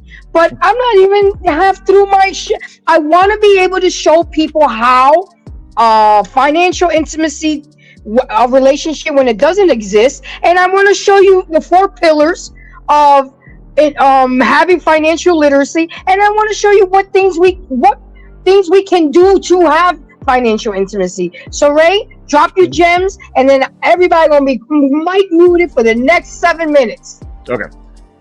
In regards to back to the topic of financial intimacy, it is important that, especially those of you who fall into the average retrospect, and that's what you're doing, or that's the cap of the best that you can do, that you're not doing this alone. It's going to get real hard. And like, when I say that, I'm like, men, we already understand that we're working to death. Like, that's just what happens. But for the women, like, once, like they were saying earlier, like, once you get to a certain point, like that arduous day in, day out, like, I'm still cranking out 60 to 100 hours a week, and I'm doing pretty well. And I still work hard because I enjoy doing it. And then I still go out on the weekend. I still enjoy myself. I still have nights. St. Patrick's Day, got 2 hours of sleep, went in, led the team, came home, went to bed early, ran this week. That's just what it is. That did not affect me. I'm not on mood stabilizers, mental health drugs to facilitate this. Like, it's just a standard. And that's a standard that we've moved away from. But like, as a culture, like, we have to get past learning how to be around each other and work together. If you're coming in from a defensive standpoint where you feel like you gotta protect yourself, I was like, every relationship I've been in my life, that chick's gotten all the game that I've had, regardless. Because I'm like, I don't need to lock a chick down with money. I understand that some people function on that. Unfortunately, I got a few other things going for me aside from zeros in the bank. I actually take care of myself. I'm not a dysgenic fuck.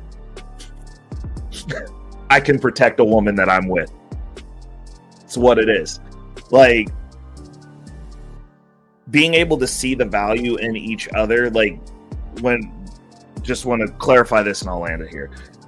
As far as the nobody cares about your PhD, nobody cares when you throw it in my face, because I don't have a PhD. Matter of fact, I'm only a high school graduate, never went to college. How about that? I'm worth more than you. If we're gonna make this a competition, we're gonna compete about things that matter. Like, I'm worth more than you. You went to college, collected a bunch of debt, now you're throwing it around in people's faces as though that's a limiter when you're not winning at existing. So when it's thrown in that conjecture, like, no, nobody cares about your PhD. Like, I don't care. Like, I don't have one of those, and I'm worth more than you. Like, if we're gonna go metric, you can't throw one piece of paper out and not look at all the rest of them. Like, there's a bunch of stuff that comes with that. And like, yes, there's a lot of time that goes into that, but a lot of people get PhDs in useless things, and they're worthless as humans. Matter of fact, they're a walking liability, because that means you're bringing a bill that I now get to pay for an experience that I never had. I paid for your college experience. So I only don't care in that specific scenario where it's thrown in the face like, ha, you're stupid. I'm just going to go, ha, you're poor. And you're going to be poor forever. Like, those are, let's talk about it. When does that pendulum shift? When does that happen to somebody who's financially literate? When you're starting off hundreds of thousands of dollars behind the 8 ball, and I'm hundreds of thousands of dollars ahead of you and that 8 ball. Like, where are you going to save up this money? That's the only time that I care. Because, like, if we're going to compare, we're going to compare as men compare, which are measurable things. So, yes, your piece of paper makes you smarter than me. We live in a country where real dumb people can make it. So, it's what it is. But no, back to the topic, because it is an important topic, and we really do need to broach how we're supposed to get along and get together and make this work out, because the middle class is under attack and they're getting wiped out. And that's always been a class. I mean, in all honesty, families win. Families won at war. Civilizations that had bonds that were not nomadic individuals took over the civilizations that were nomadic individuals that was just out doing what they wanted as individuals. And as much as we talk about not wanting to be traditional and not wanting to do this, and I'm an independent woman, we're very traditional in the slave mindset, except for you don't even get free rent and food now. You get to go to work and be a slave. We don't want to talk about that, though, because we're rolling back at a fast clip to slavery. Because if one party can make up money and you need money to exist, that makes you a slave to the person that pushed the button. We're going back to that. They needed families then. Now we all in individual houses out here just hustling to no end, and then not even trying to get out of the bondage that we're in when we have the opportunities, because we'd rather go look like we're rich to impress people that don't even like us. Make it make sense. I'll let it go there. I'm sorry, Grace. No, you're good. Ray just cooked Sunday dinner. Thank you for that. So we're going to go back to what happens when financial intimacy or compatibility doesn't exist. I talked about secrets. 44 of Americans keep secrets from their partner. Financial imbalance. How much one earns is also a huge issue. When each partner brings a different income to the table, this creates problem with security in a relationship, or thinking that one is better than the other. The higher earner feels like they're subsidizing the lifestyle of their lower paid partner, while those who earn less may be concerned that they're not good enough for their other half. Financial intimacy may also be lacking if one partner tends to splash more than the other. These are things that make it not right. Communication breakdowns. It's no secret that money can cause argument in relationships. In fact, financial decisions are a frequent sure thing of conflict between couples who are married or living together. Research reveals that 7 out of 10 Americans have disagreed with their other half about finances in the past year. And this type of communication breakdown can have detrimental consequences, including the end of a relationship, divorce, or just plain causing the ship to sink. And then lack of trust. Financial infidelity. This occurs when one partner tells outright lies about money, often out of fear of their partner finding out the truth. It's like having an affair due to the information concealed from a partner and the hurt that it causes. 41% of Americans claim that they likely end their relationship if their partners was dishonest about finances, and 20% say the damaged trust would make it extremely likely to call it quits.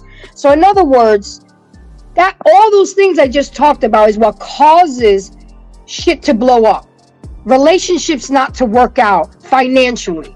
You can't lie to your partner about your money. You can't have secrets about your money. You got to talk about your money. You got to be honest. If you're willing to ask that guy, what's your favorite position? Okay, then you got to be willing to ask that guy, so how do you value money? I ask a guy, what's your credit score? I'm a credit repair specialist, so credit matters to me. I've made a lot of money because of credit, so I appreciate credit. Now, I don't disqualify you if your credit is low. I disqualify you when you're not willing to be open to learn and fix your credit. because you're not going to stay with me and think that I'm going to have 830 credit and you walk around with 430 credit and everything is in my fucking name, and then you can walk out on me and now I'm stuck with all the liability. Nah, you writing your name on the dotted line too, because when you got something to lose, people would think twice about walking away from a relationship. That's why the motherfucker that ain't got shit can easily walk away. But the motherfucker get left holding the bag that has all the money and the bills in their names and everything in their credit. So that's one thing that does matter to me. I don't fuck with men that have low credit score, because we cannot build together. And that good credit is a strong foundation. So now the 4 pillars of financial intimacy. Number 1, and a lot of you guys already said all this, but I'm going to reiterate it. Saving is about putting aside a portion of your income for future use. It is crucial for both short-term and long-term goals like emergency funds and long-term goals like buying a house. Most of us don't even have an emergency funds nowadays because of the world that we live in. Groceries is so high, gas is so high. We are actually dipping into our savings account just to survive. But you still have to make the sacrifice. Stop fucking with the Uber Eats and cook. You don't know how to cook? Drop a Cash App, like, subscribe, and share, and then go grab a YouTube channel and learn how to cook. Just like Kevin Samuels used to say, do you have a cookbook? No, but bitches got roses and they got this and they got that, but they don't know how to cook. But then you wonder why the work wife brings your man lunch every day. And he come home talking about he ain't hungry because his belly full already. The work wife and fed him. The side chick then fed him. And vice versa. I'm not bashing the ladies. I gotta say that. I'm not bashing the ladies. Y'all men too. Y'all keep secrets with money too. Y'all keep your gambling debts a secret too. Y'all do some fuckery too. But everybody knows that on this channel, I'm an advocate for men. So I'm always going to push forward for the men. Why? Because I was taught at a very, very early age to appreciate, respect, and value men. Without men, us women won't be able to survive. No matter how much independent you are, how many degrees you got, how many Birkin purses you got, how many cars you got, how many big mansions you got, motherfucking come through a tsunami, all that shit ain't gonna matter. But a man that'll grab your hand and lift your big ass and get you out of that tsunami, that's what's gonna matter. That I'm just saying. Budgeting is the cornerstone of personal finance. It involves tracking your income and expenses to see and understand where your money is going. The numbers don't lie. If you smoke weed, put that shit in your budget. So you see that you're spending $160 and you gotta account for everything. The weed, the blunts, the lighter, all of that. That's your weed entertainment. Once you start seeing those numbers on your budget and you be like, damn, I spent that much money this month. I'm gonna have, at least it'll show you, babe, you gotta cut down on this shit. You're drinking too much. I mean, we spend, again, the melanated community, and I did a show on this, spends 3.6 trillion. Do you guys that we spend more money than this country of Canada? The melanated community alone, and 20% of it we buy bullshit. 20% on luxury goods. That 20% should be on stocks, mutual funds. I mean, come on, man. We got to get out of this slave mentality. We got to stop blaming the white man. We got to stop blaming grandma. We got to stop blaming big mama. We got to look at the mirror and look at ourselves. Look at ourselves. What the fuck are we doing? What are we doing and teaching our kids? Ray, I commend you. You don't even have kids, but you are putting together a family unit, a tribe, because a family that builds an empire stays together. His godchildren will end up teaching and be a good role model for his kids when he's setting the platform, laying down the foundation. And Number 3. Are you African? No. I just know what doesn't work. I've seen it. So we doing all the opposite of everything. I mean, if we're gonna learn from the mistakes of others, then I'm doing everything the opposite of what I've seen, except for the hard work, because my family does work hard. But everything else, I'm like, y'all screwed up. They screwed up everything. Besides the definition of insanity is doing the same shit over and over again and expecting the same result. Mm-hmm. So what Ray is doing is breaking the cycle and generational curse of fucking insanity. That's what he's doing, and he has taken it up, and he said it many times, because I watch your show sometimes. I just don't say nothing. I the one about credit. I mean, you're there. I've learned from you. What he's doing is he is laying down the foundation for generational wealth, not just his kids, but the nieces, the nephews. Then those nieces and nephews are going to have kids, and their kids are going to have kids, and that's how these other folks have old money. Okay, we can't even pay for our fucking funeral and gotta go on GoFundMe. How embarrassing. Do you guys not feel embarrassed when y'all see that shit, that a family has to go to a GoFundMe, but you're driving a Mercedes, okay, you got all Gucci and Louis Vuitton, but you can't even afford your own funeral? My dad bought 4 plots. When he got married to my mom and had us 2 kids, he bought 4 plots right away. So right now, I don't even have to worry about where I'm going to be buried, because I already got it. You know what I'm saying? I already got it for my son, because my mom decided to get buried in Dominican Republic. God bless her soul. So my son got it then now. I mean, that's planning for the future. I don't even have to worry. But now I have to buy something for my son's family and keep it going and not have him going crazy. I have life insurance on my son since he was 7 years old, because you never know. I have a black son. He could just be walking down the street and God forbid something happens. So the third pillar is investing. It's all about creating and growing the wealth you need to enjoy a financially secure and happy future. It's about putting your money into something. It's the process of using your money to earn more money.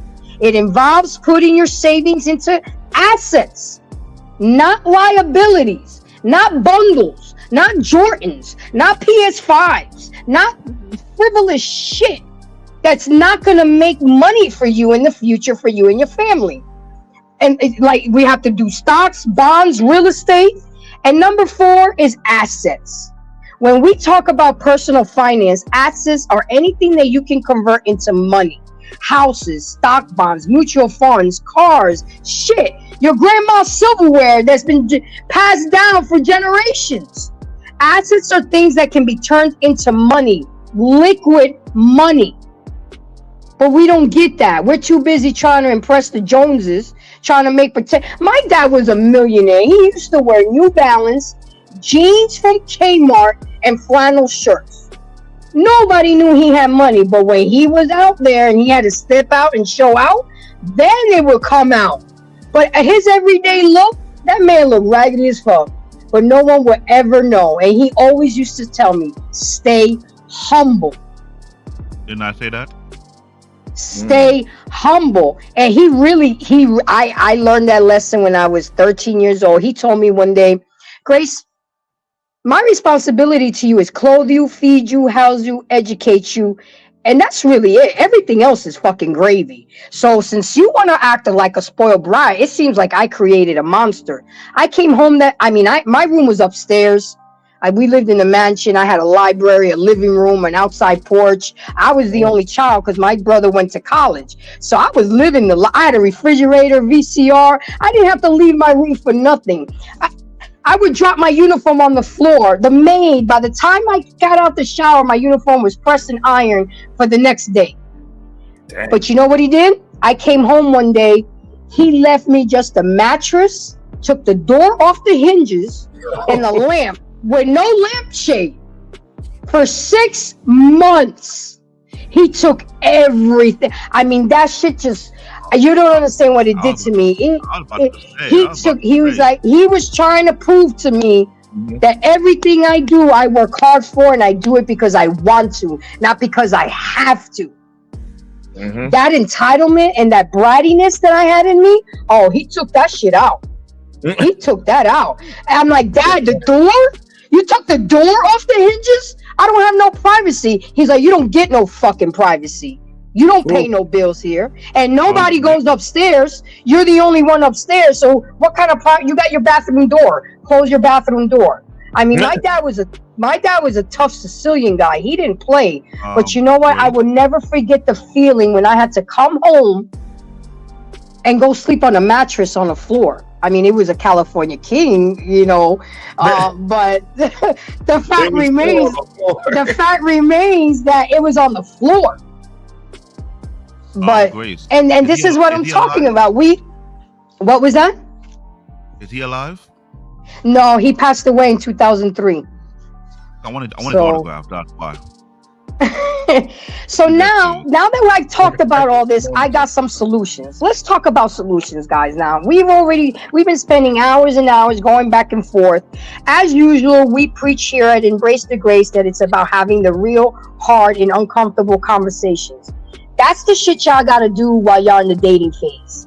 Just like Smitty was saying, you gotta ask those questions early on. You gotta vet that woman. You know, I had a gentleman last week who said, fuck bitches. I didn't got with 3 of them and they all took money from me. I turned around and said, well, wait, have you taken accountability for the hyenas that you've chosen? You can't blame all women. Look at who you're attracting and who you're choosing. Maybe you made it easy for them to take your money. But so at the dating phase, just getting to know each other, this is a great time to learn a little bit more about the other person. Ask subtle questions to judge their views on finances. So, hey, how do you value money, Ray? Do you find out if you share similar beliefs and financial aspirations? Look for the red flags. Do they like to party? Do they like to blow money on stupid shit? Do they spend the light bill money on a bundle? You know, you got to see those things early on. You can't cry about some shit that you know you saw, but you were blinded by the box or her looks, and vice versa. You can't be blinded by the tall, dark, handsome guy, and you knew he wasn't shit. You know, you can't expect gold from a freaking lemon. It just doesn't work. Now, when you guys move in together, now things are getting a little bit more serious. The next step when moving together, this is a big money decision. Are we renting or are we buying? Are there these are the times that you guys, before you move in, you got to have these conversations. Sit down and discuss your money management plans. Ideally, this real conversation should happen before you officially move in. How will the bills be split?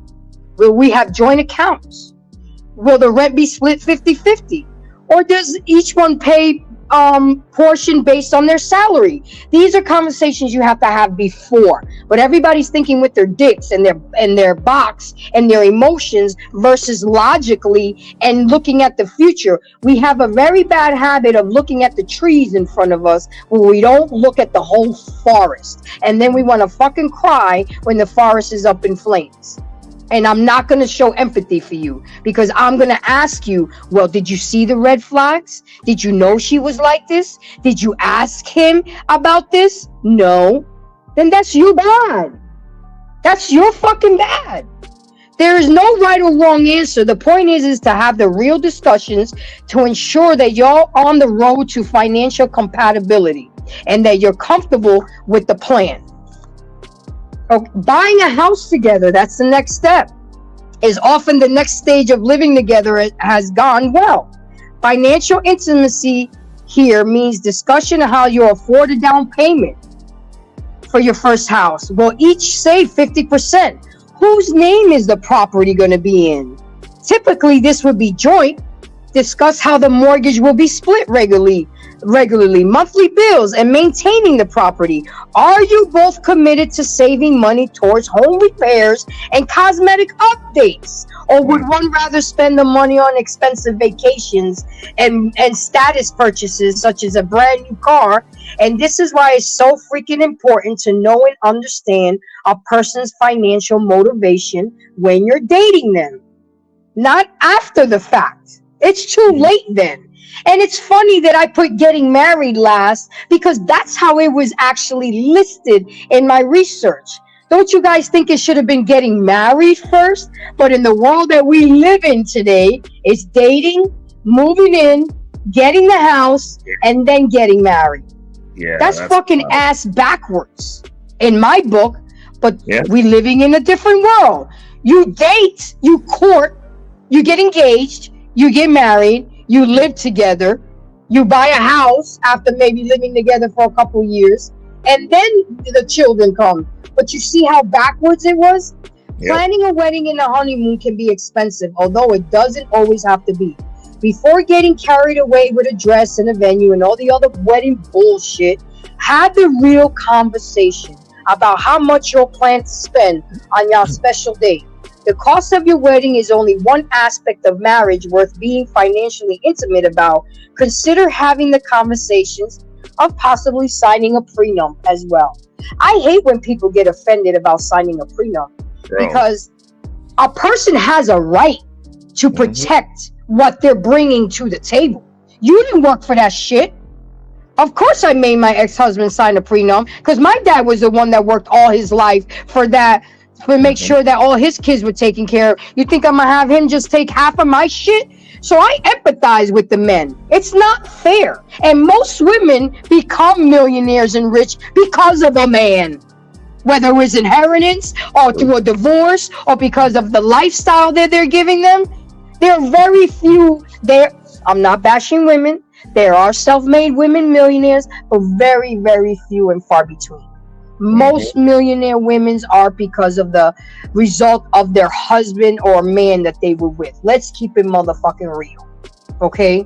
If we're going to do anything else tonight. So it may seem unromantic as to put the focus at the end when the marriage has yet to begin, but fuck that. Where one or both partners have significant financial assets, a prenup agreement offers extra protection. It does. Ray got family he got to take care of. He think he gonna marry some lady and gonna take half of everything when he's got shit set up for his nieces and his nephew and his godkids? No. Nope. So don't ever let a person deter you from signing a prenup. You're protecting yourself. What it really is okay. I'm gonna break it down real simple. Let's say you have $1 million before the wedding date. And then at the divorce, you have $3 million. She can't touch that $1 million that you brought to the table before getting married. She's entitled to the $2 million that was accrued throughout the course of the marriage.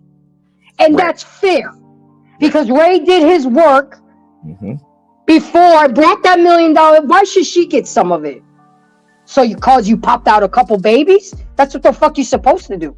That's what you built for.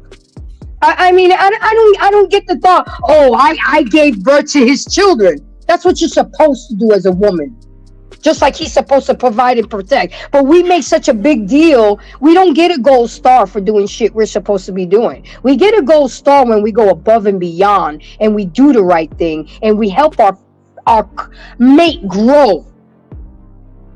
Not take and take and take. And people with money, they gotta realize when they're being used and taken advantage. A lot of people with money usually have good hearts and they do get used and abused. But you know, it comes a time where a lot of people are saying, fuck that. Help yourself. I don't give money to the homeless. I'll go and buy them food. Because you're going to turn around and buy cigarettes and liquor and all that bullshit. I will go to the store with you, buy you a loaf of bread, a pack of ham, a pack of cheese, some mayonnaise, a 6-pack of soda, and some ding-dongs. And you good. I know I did my part, but if I give you money, I don't know what you're going to do with it. And maybe I shouldn't be so caught up with that, but it matters because I work hard for my money. And if you're just going to go blow it on some drugs and some alcohol, then I gave you my money in vain. But I will help. Okay, I've said enough. I need a break. So whoever wants to jump in and whatever I said, go ahead, jump in. I got something to say. Go ahead, Jay. Go ahead, Canadian born. What you just said right now, a lot of us we have speak on that before, and we were told that we are lame, that we were born. Yep. This is why I firmly believe for the young generation to renew their mindset and their ideology and their philosophy about what money really is. That's number one. Stop trying to compete or be competitive based on your look. That is not needed. If you have one piercing, let it be one piercing for the whole entire year. Find a way to get into smart investment. Figure out how. Yeah, I got him. Okay. And I've been finding kids who parents was lucky enough to teach their parents, lucky enough to teach them to invest. There was a boy in Brooklyn, New York, a couple of years back. He was only 14. He was on the news. His mom told, don't kind of buy the next Jordan or Nike. Buy the stock of the company. Boy is 14 years old, and his stock was over $140,000. He hadn't graduated from high school yet. And I be saying it on the street, not on social media, on the street. Why are black people so stupid with money? Why is that? Wait, what's the question? Do you want to answer to that? Because I can give you the answer. I know you'll give me the blunt answer. I know that already. Yeah, no. I mean, it's not the blunt answer. It's historically what happened. I mean, most of the time, at least through the era where racism was legal here, those people who established and set those things up, and the people who were in charge of stuff, and the people who were actually building things, they killed them. Like, that happened. That's an actual thing. That's the reason I told you when I talk to people about finance, I'm like, no one's going to tell you. And most likely you come from generations of people who just didn't know shit or got scared out of the shit that they knew. So they stopped. That is factual. What I'm saying is, in 2024, you do have the internet. You have ChatGPT. How do I not be a brokey? That's a legitimate question now that can be answered in many a fashion. You got people like myself. You got people like Wall Street Trapper. You don't like us. You got Anton Daniels. You don't like us. You got Richard Fain with his busted ass advice. You don't like him. There's a bazillion other people that are given game on here. And I'll tell you this.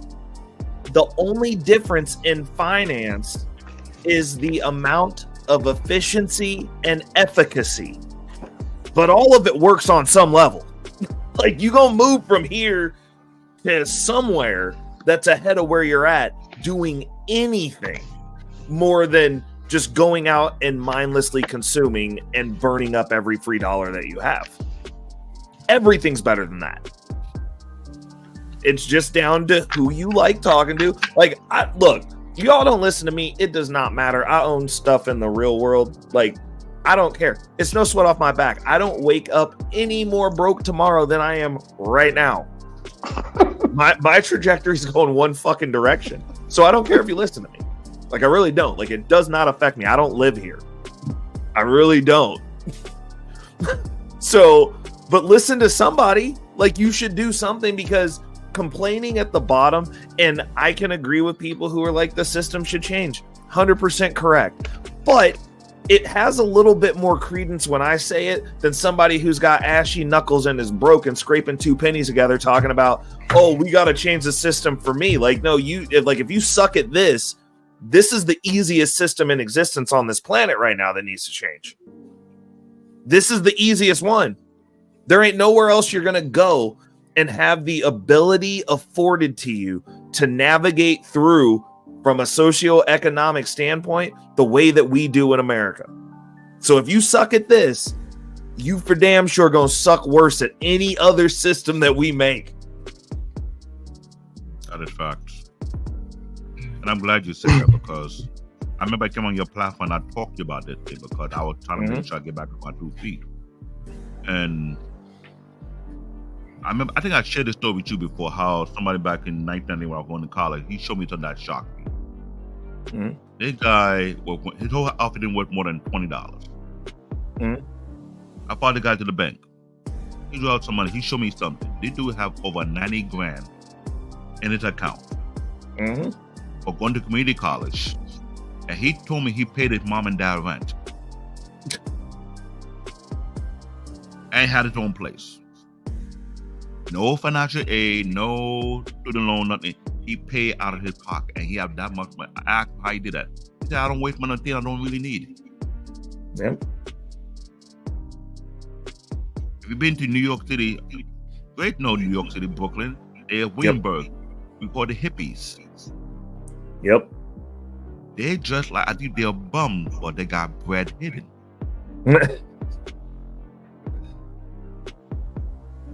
I want to look like a hippie and have my bread hidden and trying to compete with any bunch of mutated hyenas and pack their chicken head and these simp gods and they follow us. I want to do that instead than be these people. But like I said before, there are people who have substance, who are taught value of what the dollar really is. They want to make something great. But for some apparent reason, they got shit on by women because they don't want to waste money. Yep. If you look at the rest, I spend $300. No, I ought to spend $40. Man, you cheap as hell. But that cheap butter later on, a Fortune 500 dude, and I want to kiss his ass. Yeah. And when Kevin would do what he did. Kevin said what needed for a bunch of mutated hyenas who don't want to listen. I'm saying it because if you pass the age of 18, you need no mercy. I'm sorry. I'm being bare knuckle, straightforward, serious. If you pass the age of 18 and you skip classes, not want to listen to the professor nor the instruction giving you the class because they're giving you a game because you think that was lame and you screwed up, you deserve no mercy at all. Period. I'm saying it for a reason because I've seen it for more than 3 decades. When there are people who don't want to wait, they want to stack their money and do something way productive, and they get shitted on, ridiculed, drink pour on them because they didn't have the flashy outfit and then some. But yet, time passed by, that same person you shit on, you disrespect, and do all type of bullshit. All the time he got a knife. Are you trying to figure out how he got there? No, you don't deserve the mercy. You need a wake-up call. You effed up because you were stupid as fuck. People were trying to warn your ass. You refuse to freaking listen. That's why you came out for the baby mama factory and produced all these unnecessary kids. Because why? You don't know what you're talking about. I was taught the same thing. Either you listen to corrections or you be a fool. Choose one. Okay, I'm gonna go. And I don't know, man. It's shout out to all. I don't tell me, but you gotta get to a point where these people get into it. You gotta stop kissing their ego. Tell them the unfiltered truth. You need to calm your ass down and reevaluate what are you doing. If your philosophy is not helping you and keep doing the same thing over and over, then you need to change it. But right now, we're not at it's a woman's fault or a man's fault. It's not a my fault. It's an ideology issue. No, because when I look at what I'm seeing, more than half the brothers are sexless and childless. That's a good number to me. I take 50% of brothers, but that 50% of brothers have to branch outside of what they know. Their world they'll be the most sought after brothers in the world. However, living in America, right now, it's not about the women, because the women, listen, and I used to say this when I used to work in the social service. Shout out to my sister in the social service. Despite what goes on, the women have to stay with the child. Your child, somebody else's child, your cousin's child, whatever. Now, the unfortunate thing is, women are always hypergamous. And we get a lot of that because the women, if you look at it, the women need the fathers more than anything. They need the fathers more than anything when they transition. But here we are 25 years later, because to me, I didn't see, it was numbers. It's like every number that's over 50% now was down into 15, 20% as far as the community. As far as financial literacy, people were owning homes and cars. Both parents made $40,000, $35,000. When I was working, it was $3.35 minimum wage, and I was able to save $300-400 a month. And I love to shop. I didn't shop for a name. If it wasn't real leather, I didn't buy it, but I knew how to shop. But the problem is people don't take care of the little stuff they got. If you work for it, take care of it. Show some representation. And it's not about the women, because the women are doing what they have to do. And what I'm saying is, if you're a young man or young women, this is the greatest time to start focusing on yourself. If you have children and you know you were slow in school, teach your children how to read, because they can help you. They'll grow independently. Teach them math and numbers. Like the brother say, teach them math and numbers, because that's the way of the world. Math and numbers travel the world. If you can do math, you can live in the world. Stay off with the nonsense. If you want to do some social media, do some current events. Go look up what's going on in not just other states, but in other parts of the country. Do some current events and have events with your family. Start doing the basics, eating at the table with your son or your daughter. You running around with your girlfriends, spending up all their school money with your friends. Guys, you just running around gambling and buying your games with your friends. Why not get your son to eat pizzas on Wednesday? Just anything, man. He look just like you. You just mad at the mama. Get her out your picture. Get her out your picture, because you can't find your other queen looking back at her. You look for yourself, man. It's the greatest time, I'm telling you. We watching this stuff pass us right by. Our future's at stake. If you're an individual, secure yourself in the world over the next 3 to 5 years, because by the time this next election is over with, I don't care who's in office. They both slapping us with their Johnsons. Both sides. Both sides. Because we giving opportunities away. Young black folk, you have to find a way. You live in America, you have options. You only got so many. The new option is now YouTube and entrepreneur. But we've always been self-independent. Like Greg said, her father taught us some skills, and she listened and she got it. That's the unique thing, because everybody's talking about going back to the father. The men, the brothers had 4 generations of business owners in his life. He understands that. A lot of brothers don't. But brothers come to that understanding when they realize we're in the world by ourselves. Save your fucking money.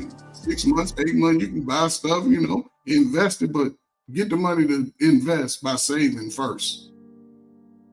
Is all I'm saying. Women, learn how to become self-sufficient.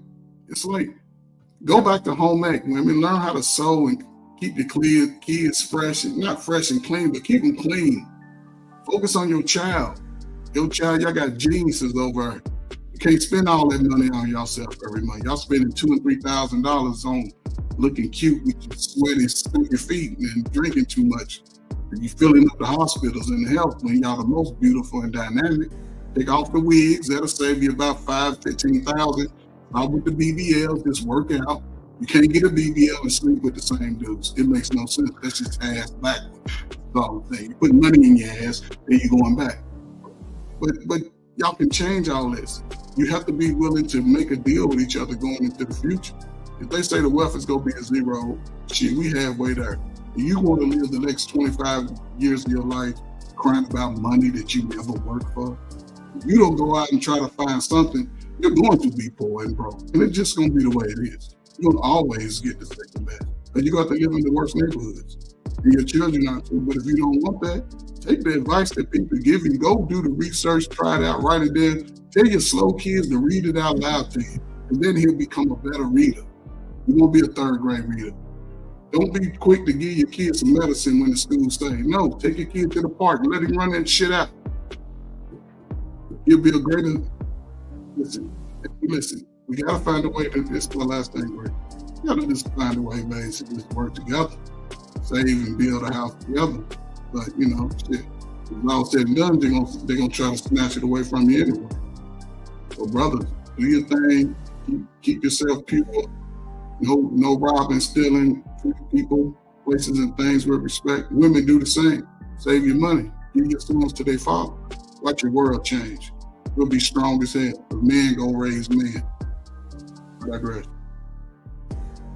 Do you guys have anything else to add on the little segment that I said? And if not, we're going to go into our final thoughts. Does anybody have anything else to say? I do. Oh, it would perfect. Okay, go ahead. I let the brothers cook, both of them. Appreciate both the insight. Oh man. Oh man. One of the first things I'm gonna say is, listen, and guys, I'm sorry, I'm a little tired. Like I said, I work 2 jobs, so you know what it is, and I study, so it is what it is. I'm putting in that work. But let me just say this correctly. First off, for all men, I'm gonna say this because I ain't gonna lie, because what Grace was spitting was actually facts. I ain't gonna lie what she was saying. That shit I would do that shit to my daughter, because she ain't gonna be growing up spoiled. And because I'm a military-like father-esque that teaches sons, listen, girls do this, boy do this. And that's what the fuck you're responsible for. That's what you cover your own ass over. That's where I can throw you over the rug over. I learned that shit too. So yes, and the thing is, it's to teach you that you don't get anything in life by, nobody gives you anything in life for free. You got to work for that shit. And as a man, you have obligations. You have things that you need to build. You have things you have to take care of. You have more pressure on you than your lady, because you're taking care of her and your offspring. And that's something that you can't dilly-dally, that you can't pussyfoot. You gotta be locked in. I ain't gonna say 24/7. I'm gonna say 3460, 365. You gotta have your, like I said, you gotta have your wits on every time, and you gotta be able to take care of both her and the kids. Like both, I won't say issues, but you have to take on that responsibility of both of them. So it's not so don't treat it as if like it's a game, because like my man above me right here, I plan on being all that. And the thing is, because I'm I don't know, for some reason I'm just built to deal with that responsibility, and I don't take it very lightly at all. I take it as like, this is an everyday thing. I don't get days off. And the best thing, like I said, the best thing my lady can do for me is do what she's doing, and then I take care of what I gotta take care of. Like I said, you're easing each other's burdens on stuff that you're not. I'm not gonna say, men, let's be real, you can't do everything. Ladies, let's be real, you can't do everything. So you rely on one another to take each other's for those deficiencies that you each have. That's why I said, if my girl's good as accounting, I'll let her handle that shit. That's one less thing for me to worry about and have to take care of. And then yes, that would be a talk that we would have. I'm like, sweetheart, you better at math than me. I'm gonna let you take care of it. Listen, I'm gonna let you take care of them accounts, all right? And we gonna have a talk, or we gonna have a review every Friday. Every Friday night we gonna talk. I'm like, about that. That's how I would do that. Just to shut that shit down. Because guess what? Now that she's involved, she knows that you trust her fully enough to take on that responsibility. And it ain't some like, oh, I'm keeping her in check. Like, no. She's keeping us in check to make sure that we don't fumble. So that's why I said this. So Grace, that's a little thing that you can add right there about the whole working together and not, my money, our money shit. It's ours. That's an example of working together and not keeping the woman out of the loop, and actually not keeping secrets, because that actually helps her keep. Like I said, she knows how much she'll have to spend for groceries while I'm at work. She didn't gotta call me and let me know that. Like, sweetheart, you got it. I already know, and you've already written it down how much you used and how much I made this week, how much we're saving. So I'm like, hey, I'll be like, babe, I just put down $1,000 in for that extra check of ours, so we good. So we should be good for that vacation we plan on going to a year from now. Things like that. Or I put in extra money for the for the kids' degrees, for when they get ready to go to college and things like that. I already put in money for that, because that's something that's going to come out of my personal check for them, not for hers, for me. I'm doing that. That's my present for them. for when they get out of high school. I'm gonna pay for their college and tuition, and they're gonna pass. Simple enough. That's what I'm gonna do. So you know, like I said, so when you're both working in tandem like that, y'all pretty much unstoppable. Exactly. Exactly. Then you become equally yoked, and nobody's better than the other, and we're all building together. So we're gonna go around the panel. We're gonna give our final thoughts. I'm gonna give it to Queen if she's still there. Ladies first. Then we'll go to Unc. Then we'll go to Jay. Then we'll go to you, sir, and we'll finalize with you, Ray, because you've been the star of the show. And you hung in there with me for freaking 4 hours. And then, of course, I'll go last, and we'll call it a night because I got to do a 8:45 to 9 tomorrow. So it's going to be a long day for me. Yeah, it's going to be a long day for me. But it's funny. I was just going through my drawer. Look, credit card. If I ever get into a jam or an emergency, you see what I'm saying? I got assets here. Somebody gets and they need a bond, I gotta get them out of jail. Boom, I'm good. Put it on the plastic. You gotta pre-plan for bullshit, for families bullshit, for your friends bullshit, because you just never know. Your car break down.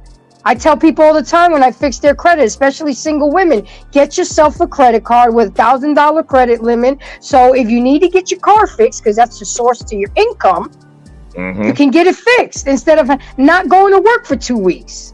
But you see, a lot of us don't think like that. Oh, I'll take an Uber. Okay, so you'll spend $20 a day while you're trying to make 60. I mean, what are we doing? What are we really doing? What are we doing? But anyway, with that being said, Queen, are you there, baby girl? Yeah, I'm here. Okay. Go ahead and give me your final thoughts with everything you've heard. And I do appreciate you clapping back because, I need that more from females on this channel. That was good. I appreciated that. We all got to take accountability for our foolery. I would just say every topic doesn't need to turn into man versus women. I mean, life is too short. We all have fuckery in our genders. We all have issues. We all have dummies, idiots, thought holes, whatever. We do not need to have every damn conversation be about women and men and these genders. This is where we stay stuck. So I'm gonna say this, like, do what you can to make an impact. Do what you can to lift somebody up. Go to your local Boys and Girls Club. Volunteer. Be a mentor. Get one of them young kids that you don't see doing nothing, that you see that maybe look like you or could have been you or whatever. Try to give back. That's what I do every day. That's my job. That's what I do on the weekend. I love what I do. I'm a foster parent. I do everything. So this is my life. I was blessed, so I try to give back as much as I can. And I wish I would have known the tools I know now. But what I do is I spread it to my nieces, my great nieces, and everyone else who will listen. Even if they don't listen, they can't say Queen didn't tell them something if I meet them, if I see them years later. I've run into so many young people that I've worked with who were headaches. And I see them in the community, and the first thing they go is, man, you was hard on me, but I'm so grateful you never gave up on me. Thank you so much. And that's the best reward I can ever get. And these are people and kids of color. So give back. You see a young person, hire them. If you can train them, hire them. Let them be an assistant to you. Let them be an internship. I'm looking at so many ways in which I can give back. So that's what I want to say. Thank you for the topic. And let's not make everything a gender war. This is about financial literacy, not men and women. So love you, Grace. Thank you for love you too. Tashi. Nice to thank you. Thank you for coming. And Reckless Ray Janero, I will be looking at your chat to see your little shows she was talking about. And what's up, Black African? On that note, I'm out. All right, Uncle Ferg, what you got? What say you?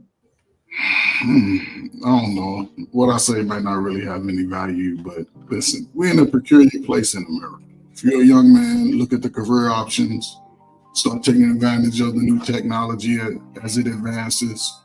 You know, if you want to be in a space of YouTube, learn how to articulate your thoughts, learn how to have tough skin. You don't have to have everything stick to you when people say things from different experiences or similar.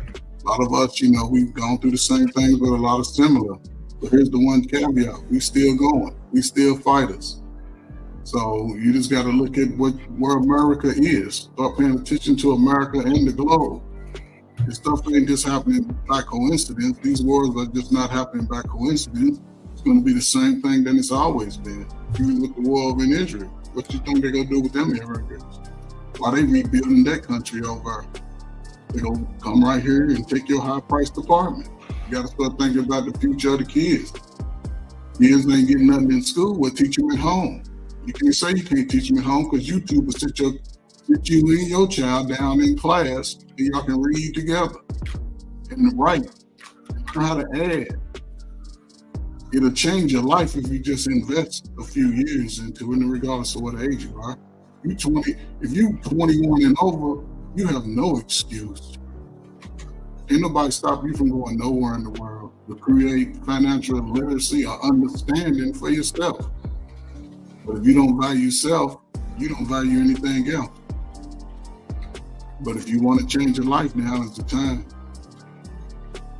Now is the time. You want to be in a certain group in your life, you got to start studying that type of group. And not just black or white, study other races. They'll show you how to do it. Because now you learn 10 things instead of 2. But in America, you're going to get limited information being black anyway. That's why some of y'all still can't tie y'all shoes. They got Velcro now. Well, I hope they wearing belts because they wasn't wearing 5 years ago, 10 years ago at 40. So, but listen, it's a whole lot of different dynamics that affected us all. But you just have to be bigger than what your circumstance is. It ain't where you're from, it's where you at. Facts. Where are you trying to be in the next 5 or 10 years? When you start getting gray hair like me, what are you trying to do? Or no hair. That's even better. That's when your stock should go up. You should be the don't matter now at this point. But it's my last thing. Listen, man, we got the power to make a change. We really do. We got to stop all this back and forth. We all came from the projects. We all came from well-to-do families. It's just who we are. We all got big feet, big noses. Even if you're from Africa, your lips looks the same as mine, Black David. Nose too, ain't no different. We just been over here a little longer than you. I know. But we still have the ability to come out of our circumstances as an individual. The young black man, go see the world. Shit, take you a year or 2 to figure it out. Look at a map, an atlas, outside of going around the corner to find the weed man. Go live life like you trying to search for the biggest weed man in the world. Women, so all you gotta do is go back to being natural. You go back to being natural, your life will change. Give your sons to the father. I find the righteous guy. I can't do it after he turned 12. His balls drop. He's seeking another type of listening. You have to give it to him. It'll change your life, I'm trying to tell you. If not, you're going to raise a guy who's always dependent on somebody. You're going to beg his way through life until life catch up at age 40. Because that's when the age of reason kick in. If he ain't done nothing by age 40, he going to live in the poor neighborhoods. You're going to be struggling because ain't nobody saving the brother. But if you want to change it, sisters, go natural. Give the sons to the father. Brothers, keep working through it. Don't let everything stick to you. Step out on your own. Get away from all your family, friends that pass you the blunt and pass you the weed. Clean yourself out. Detox. Learn how to eat. Get all your checkups. And go see the world, man. And come back and tell us all the stories of what y'all did, the people y'all met. Go over to a country where a damn hurricane nine come through. Go over there for 6 months. Go over where they have hurricanes and you see what the people do. You appreciate life a little better. I digress. Thank you for that, Uncle Ferg, and thank you for the consistent support that you've been showing me ever since we met at Grooming and Reviews that one night, and I really appreciate you. All right, Jay, you're up next. Oh, all right. Let me not extend this. Like I said, once again, guys, I am sorry. I am tired a little bit, but like I said, man.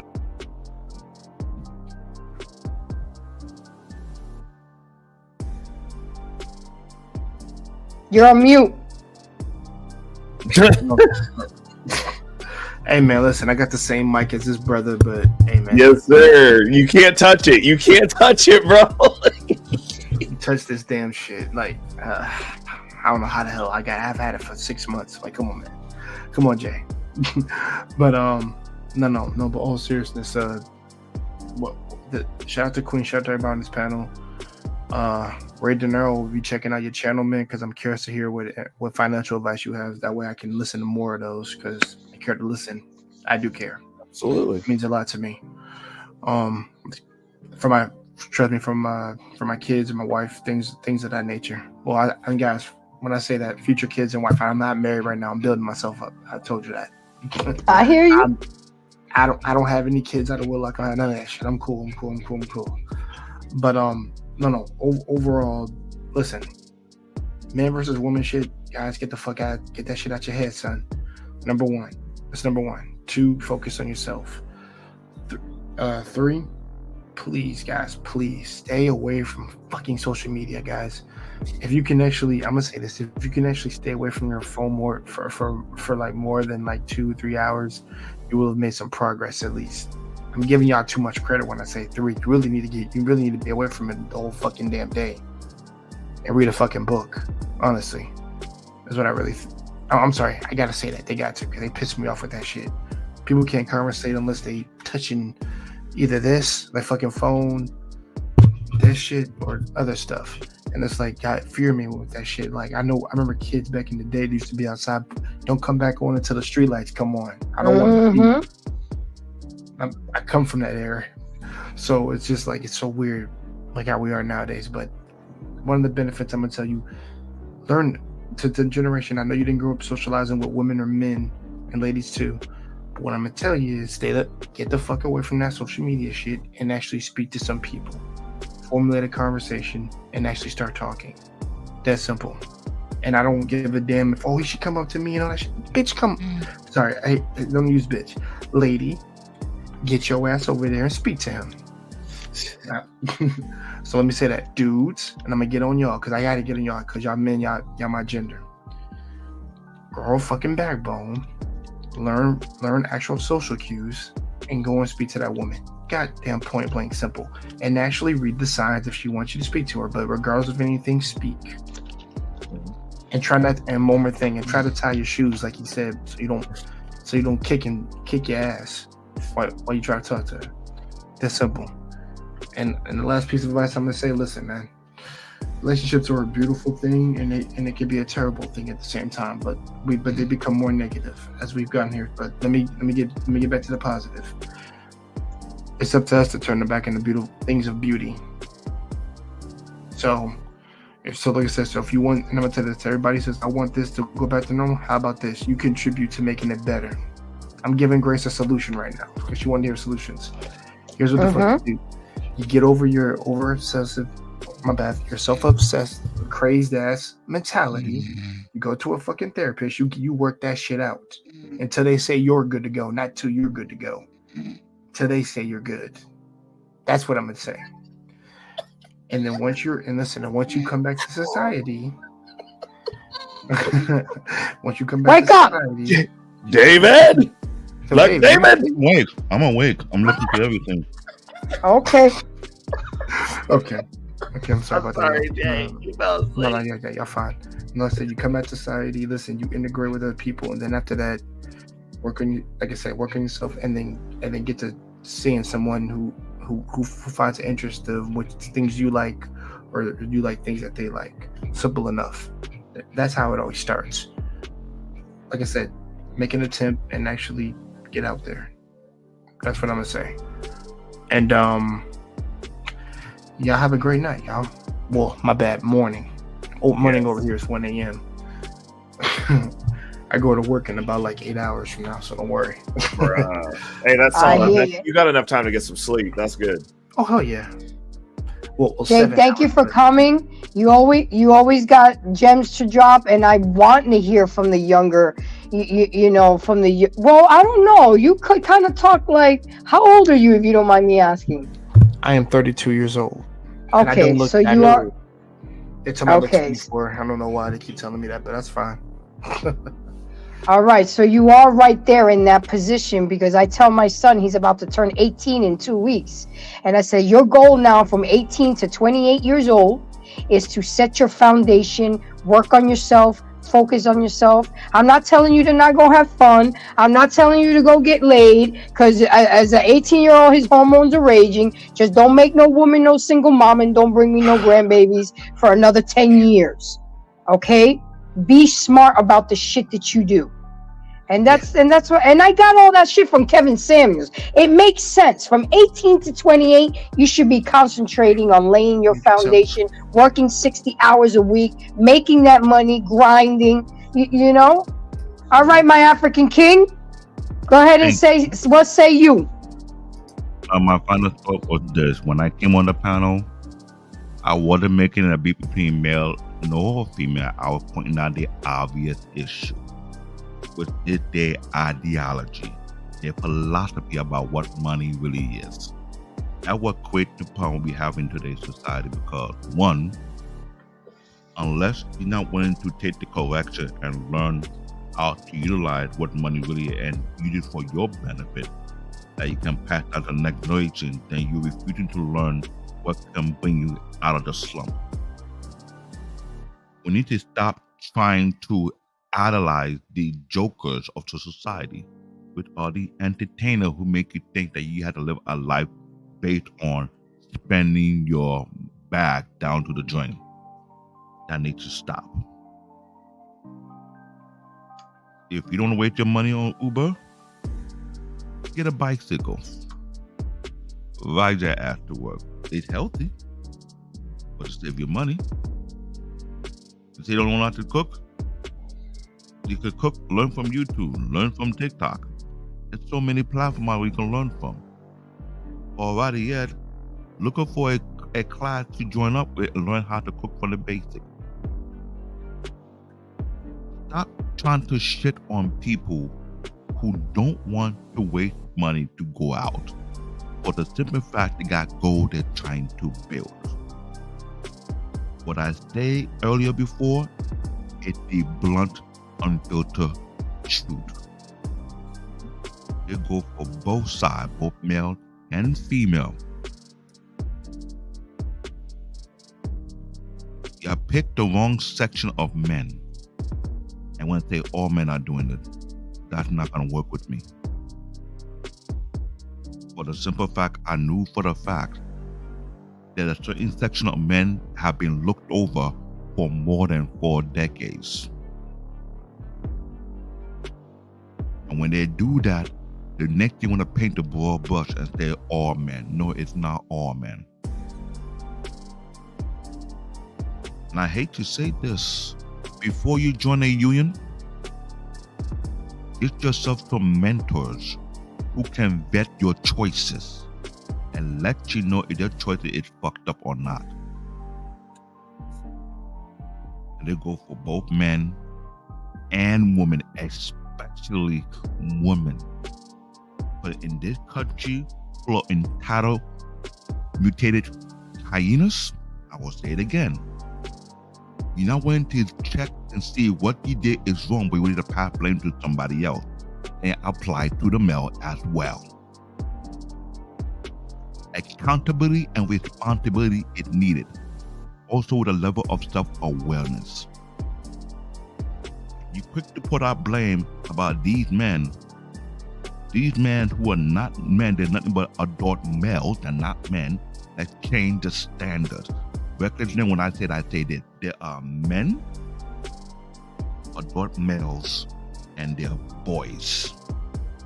The real men, most of these blacks don't chase after them, they chase after adult male. They apply for the men. They don't take after the women. They take after the ladies, adult females, and girls. The reason why I say what I said, what Kevin Samuel was teaching, it being taught to us African folk and people from other ethnic groups. We understand it. But when we open our mouth and you want to shut us up, you allow us to get the popcorn ready, get our chair ready, and start laughing at your asses. Biblically speaking, a fool or a stupid person will not take correction. They want to be wise in their own eyes. So that is why I like to step back and watch people make mistakes, because they are too stubborn, too hard-headed to take correction.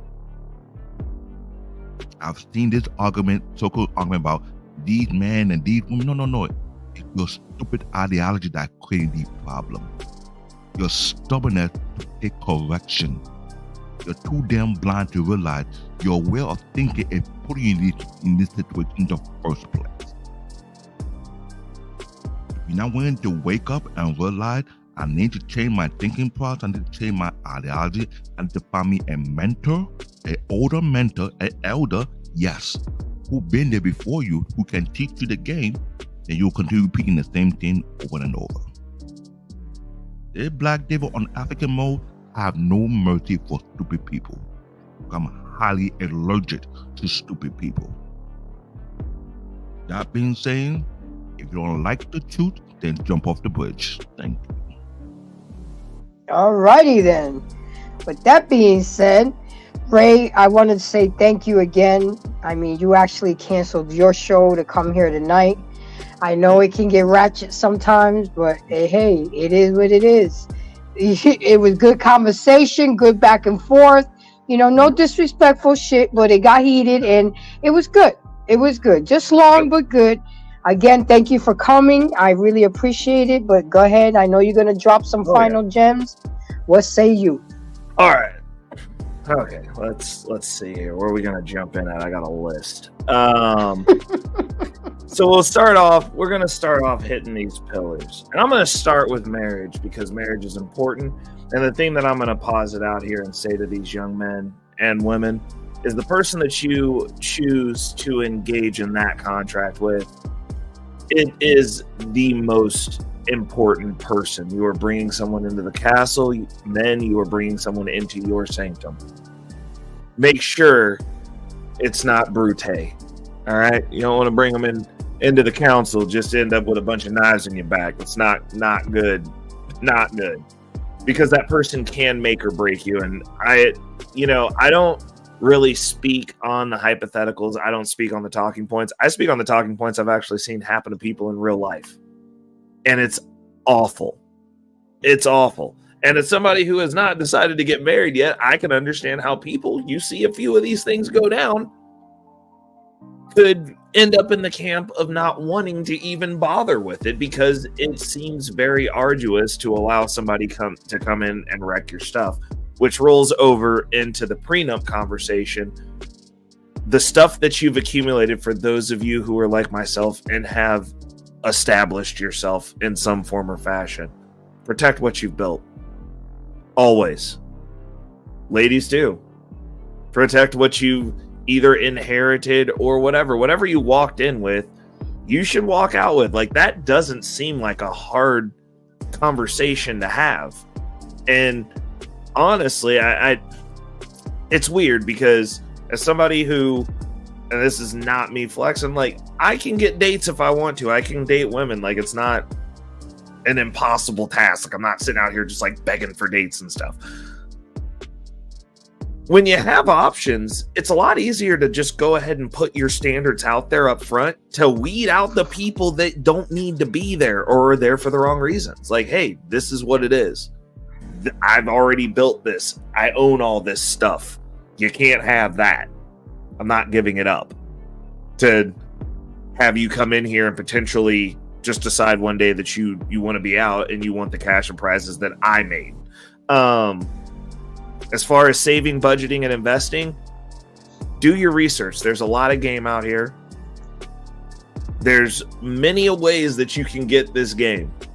There are no excuses for why you can't in 2024 get this game with the internet. If you're on here and we're having a back and forth and we're talking on these shows and you can listen to people like myself, you got people out here, and I mean, you can get just stop getting on the internet and filling your brains with useless information constantly. I'm not saying don't have your fun, but like you got shows like Information Man giving you good history facts all the time. You got people giving you Financial Game like myself. You got Embrace the Grace, where you're getting some fun and some gems over here. You get a little bit of the ratchetness, and then some game while you're at it. We have to start shifting a focus to where education is cool. I'm wearing my shirt tonight specifically for this show. It says the culture needs more squares. Like it does. It does. Like this stuff is dope. Like seeing your bank account increase is dope. Having the ability to not have to live in neighborhoods where the police are actually instituting systemic racism against you. They don't do that everywhere. Newsflash. The other thing, not remove yourselves from your environments, but go into other environments. I'm not even saying leave the country. Go to some different states, because most of y'all are not leaving your block. Y'all ain't leaving the street you on. The furthest you get out is this internet stuff where you can sit here and complain to me about what's going on in the world where you're at. And I'm like, why would you exist there? I don't care what's going on in Biloxi, Alabama, because I wouldn't exist there. I don't drive further south than where I live because I don't want to exist in those situations.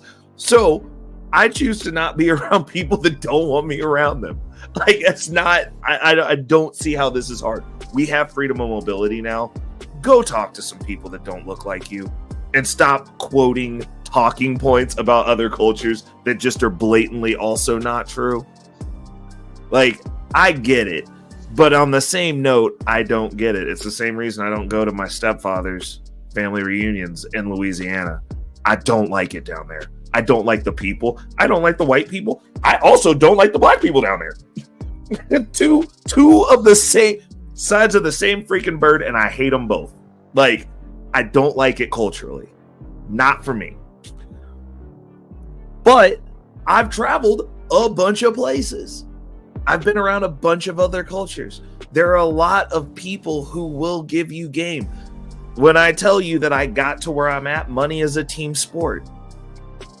I'm just now, after I've established myself, starting to get black people on my team. No one else who helped me get to where I'm at look like me. Look like anyone on this panel. So for those of you who want to be isolationist and insular, you're just not gonna win. Like historically, we had that time and they crushed it. There's amongst the community, it is going to be very rare to see functional groups of black men that are functional, that actually have the game, that are helping other black men make it on those levels. Just saying. Like, it just don't happen. I don't see it. I've yet to see it. That's the reason we're still referencing LeBron James for everything, and athletes and people that are commodities. You have to, you got to get the game where the game comes from who will give it to you. Because those of us who have the game within the community, y'all don't like us because you don't like how we talk. You don't like how frank we are about things. In regards to moving forward now, I can understand everything that happened. And it's not that I don't care. I'm looking at moving forward and fixing stuff now. None of those people are coming back. They're not coming back.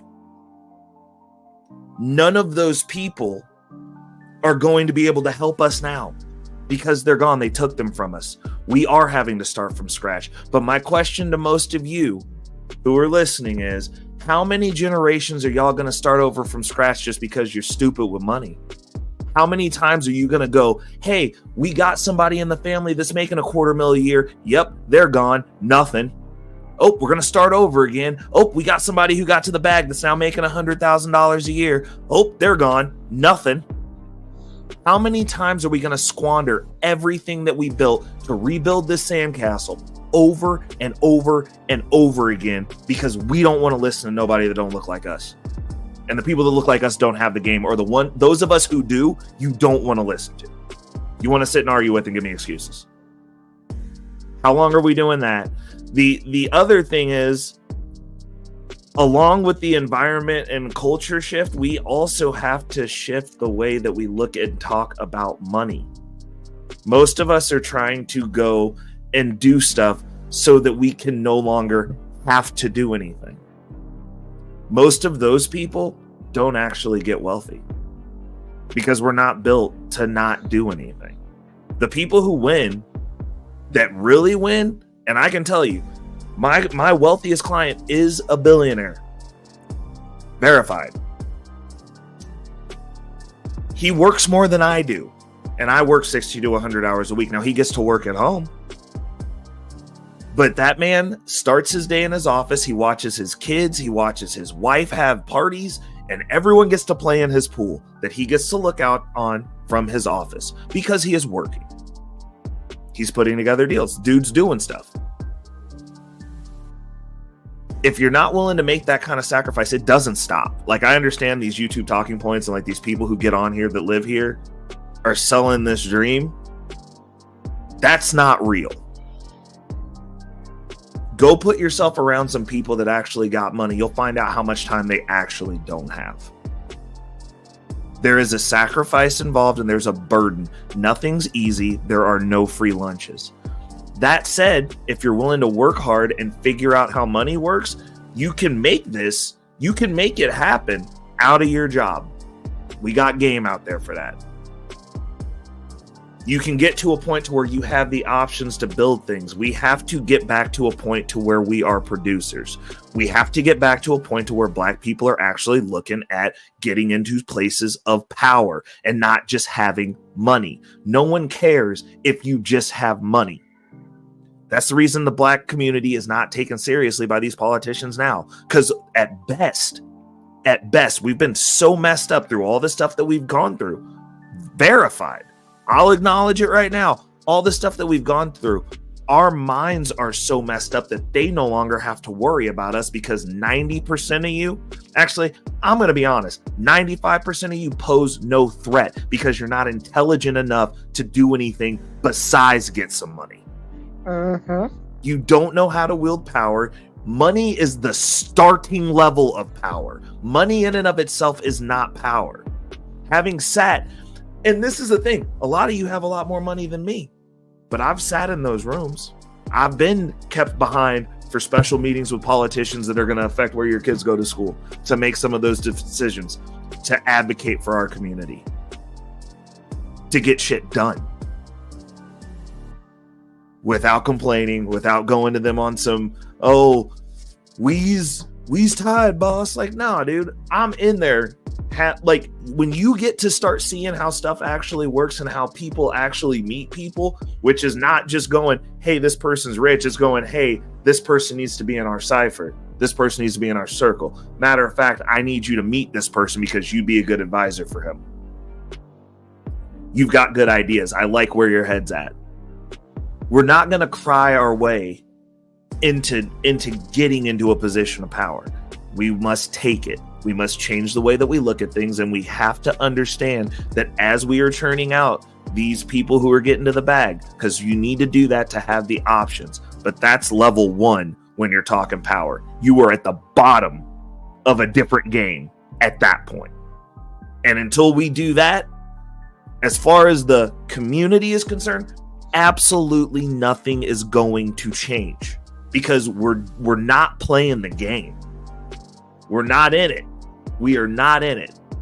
And we have to get ownership. Those are things that we need to go after. We have to stop allowing people to get basket weaving degrees. We have to have focus. We need lawyers so we can fight these cases. We need doctors so that we can stop complaining about the medical system. We need nurses. Now, y'all are good at being nurses. We got that covered. But we need to have people go to school. If you're going to go to college, if you're going to send your kid to college, that needs to be the stipulation. You will be useful. to society, to this family, to the culture. When we get to that point, then I'll be on board with like, let's go and move the culture forward, because at that point a culture will exist that I want to be a part of. But until then, I'm going to rock it out with my family, and then we'll extrapolate out from there. And those of you who want to tap in with me, Reckless Ray Dinero, to get this game, do it, because we building over here. Peace. I know that's right. All right. Well said. You dropped some gems like I knew you would. Now I have a question for you though. So are you saying if you can't beat them, join them? Learn the game and master the game.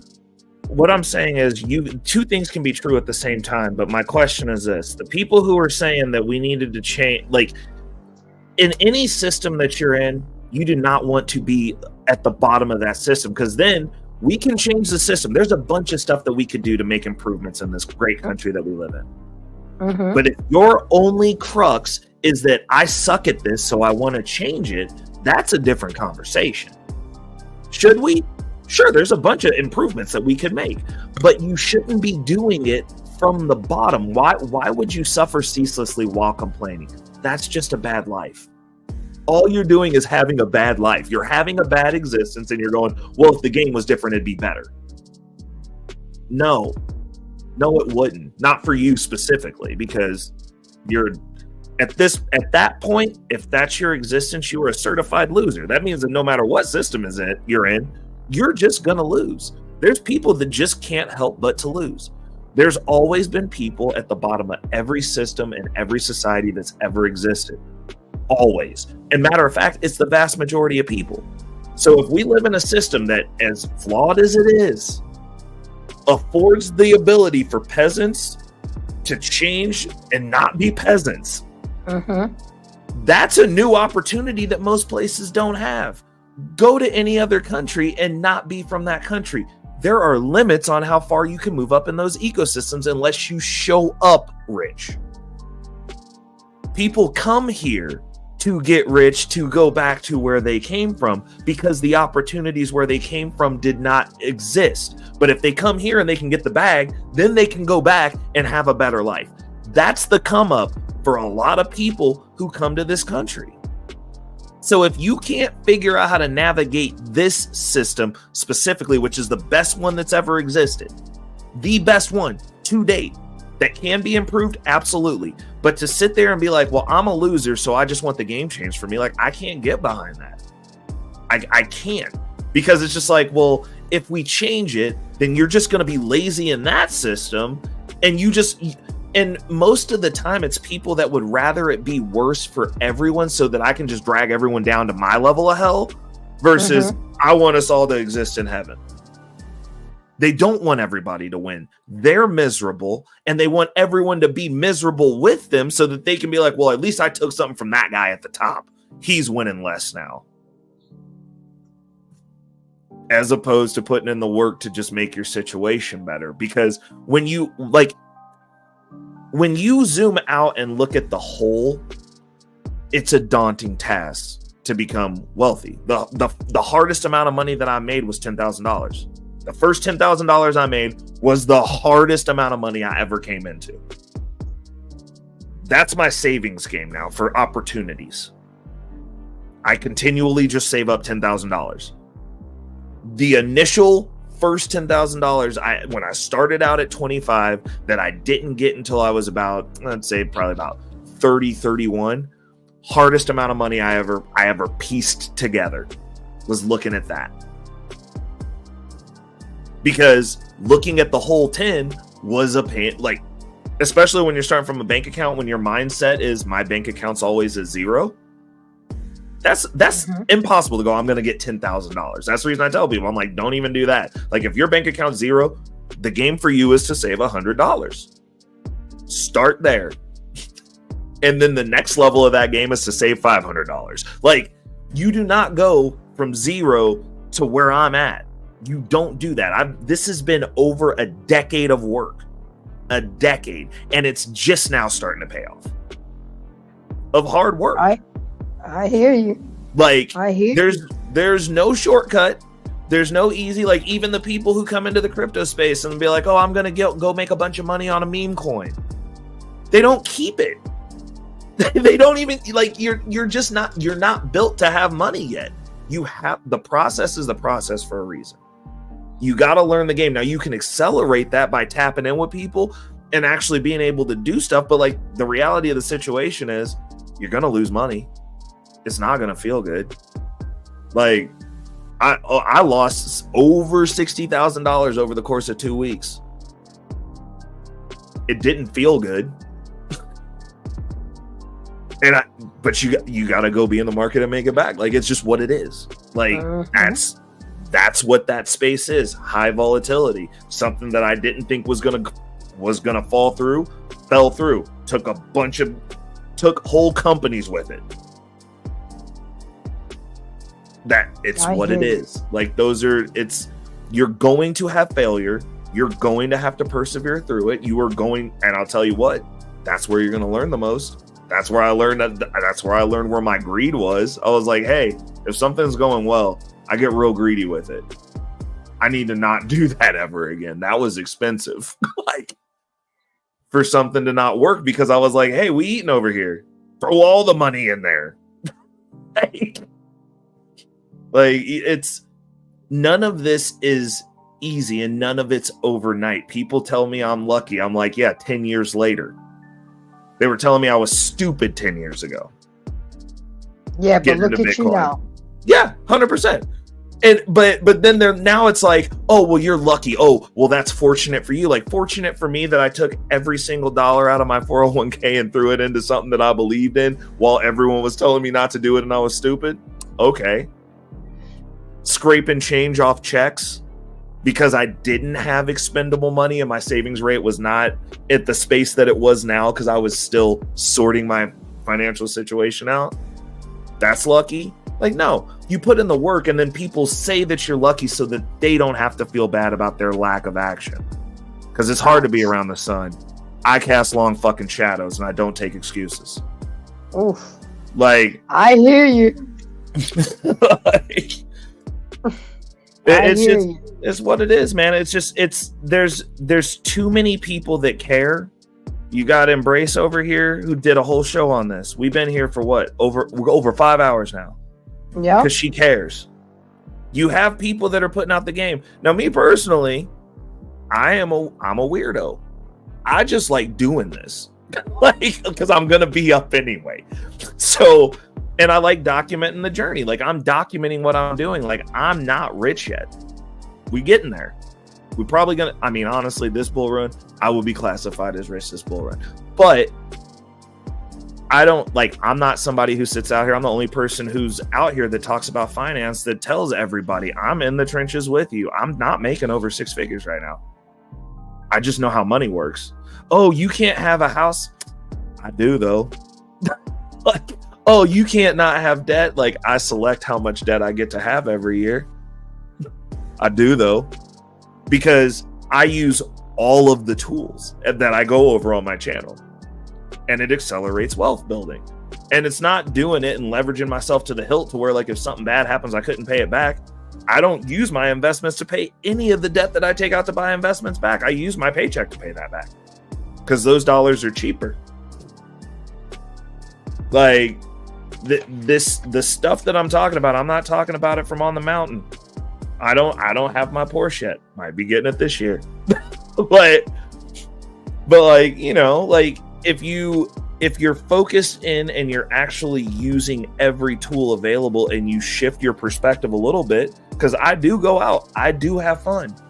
It's just not prioritized over me getting wealthy. I would not want to go on umpteen vacations to show you guys pictures from the beach and then have to continue working.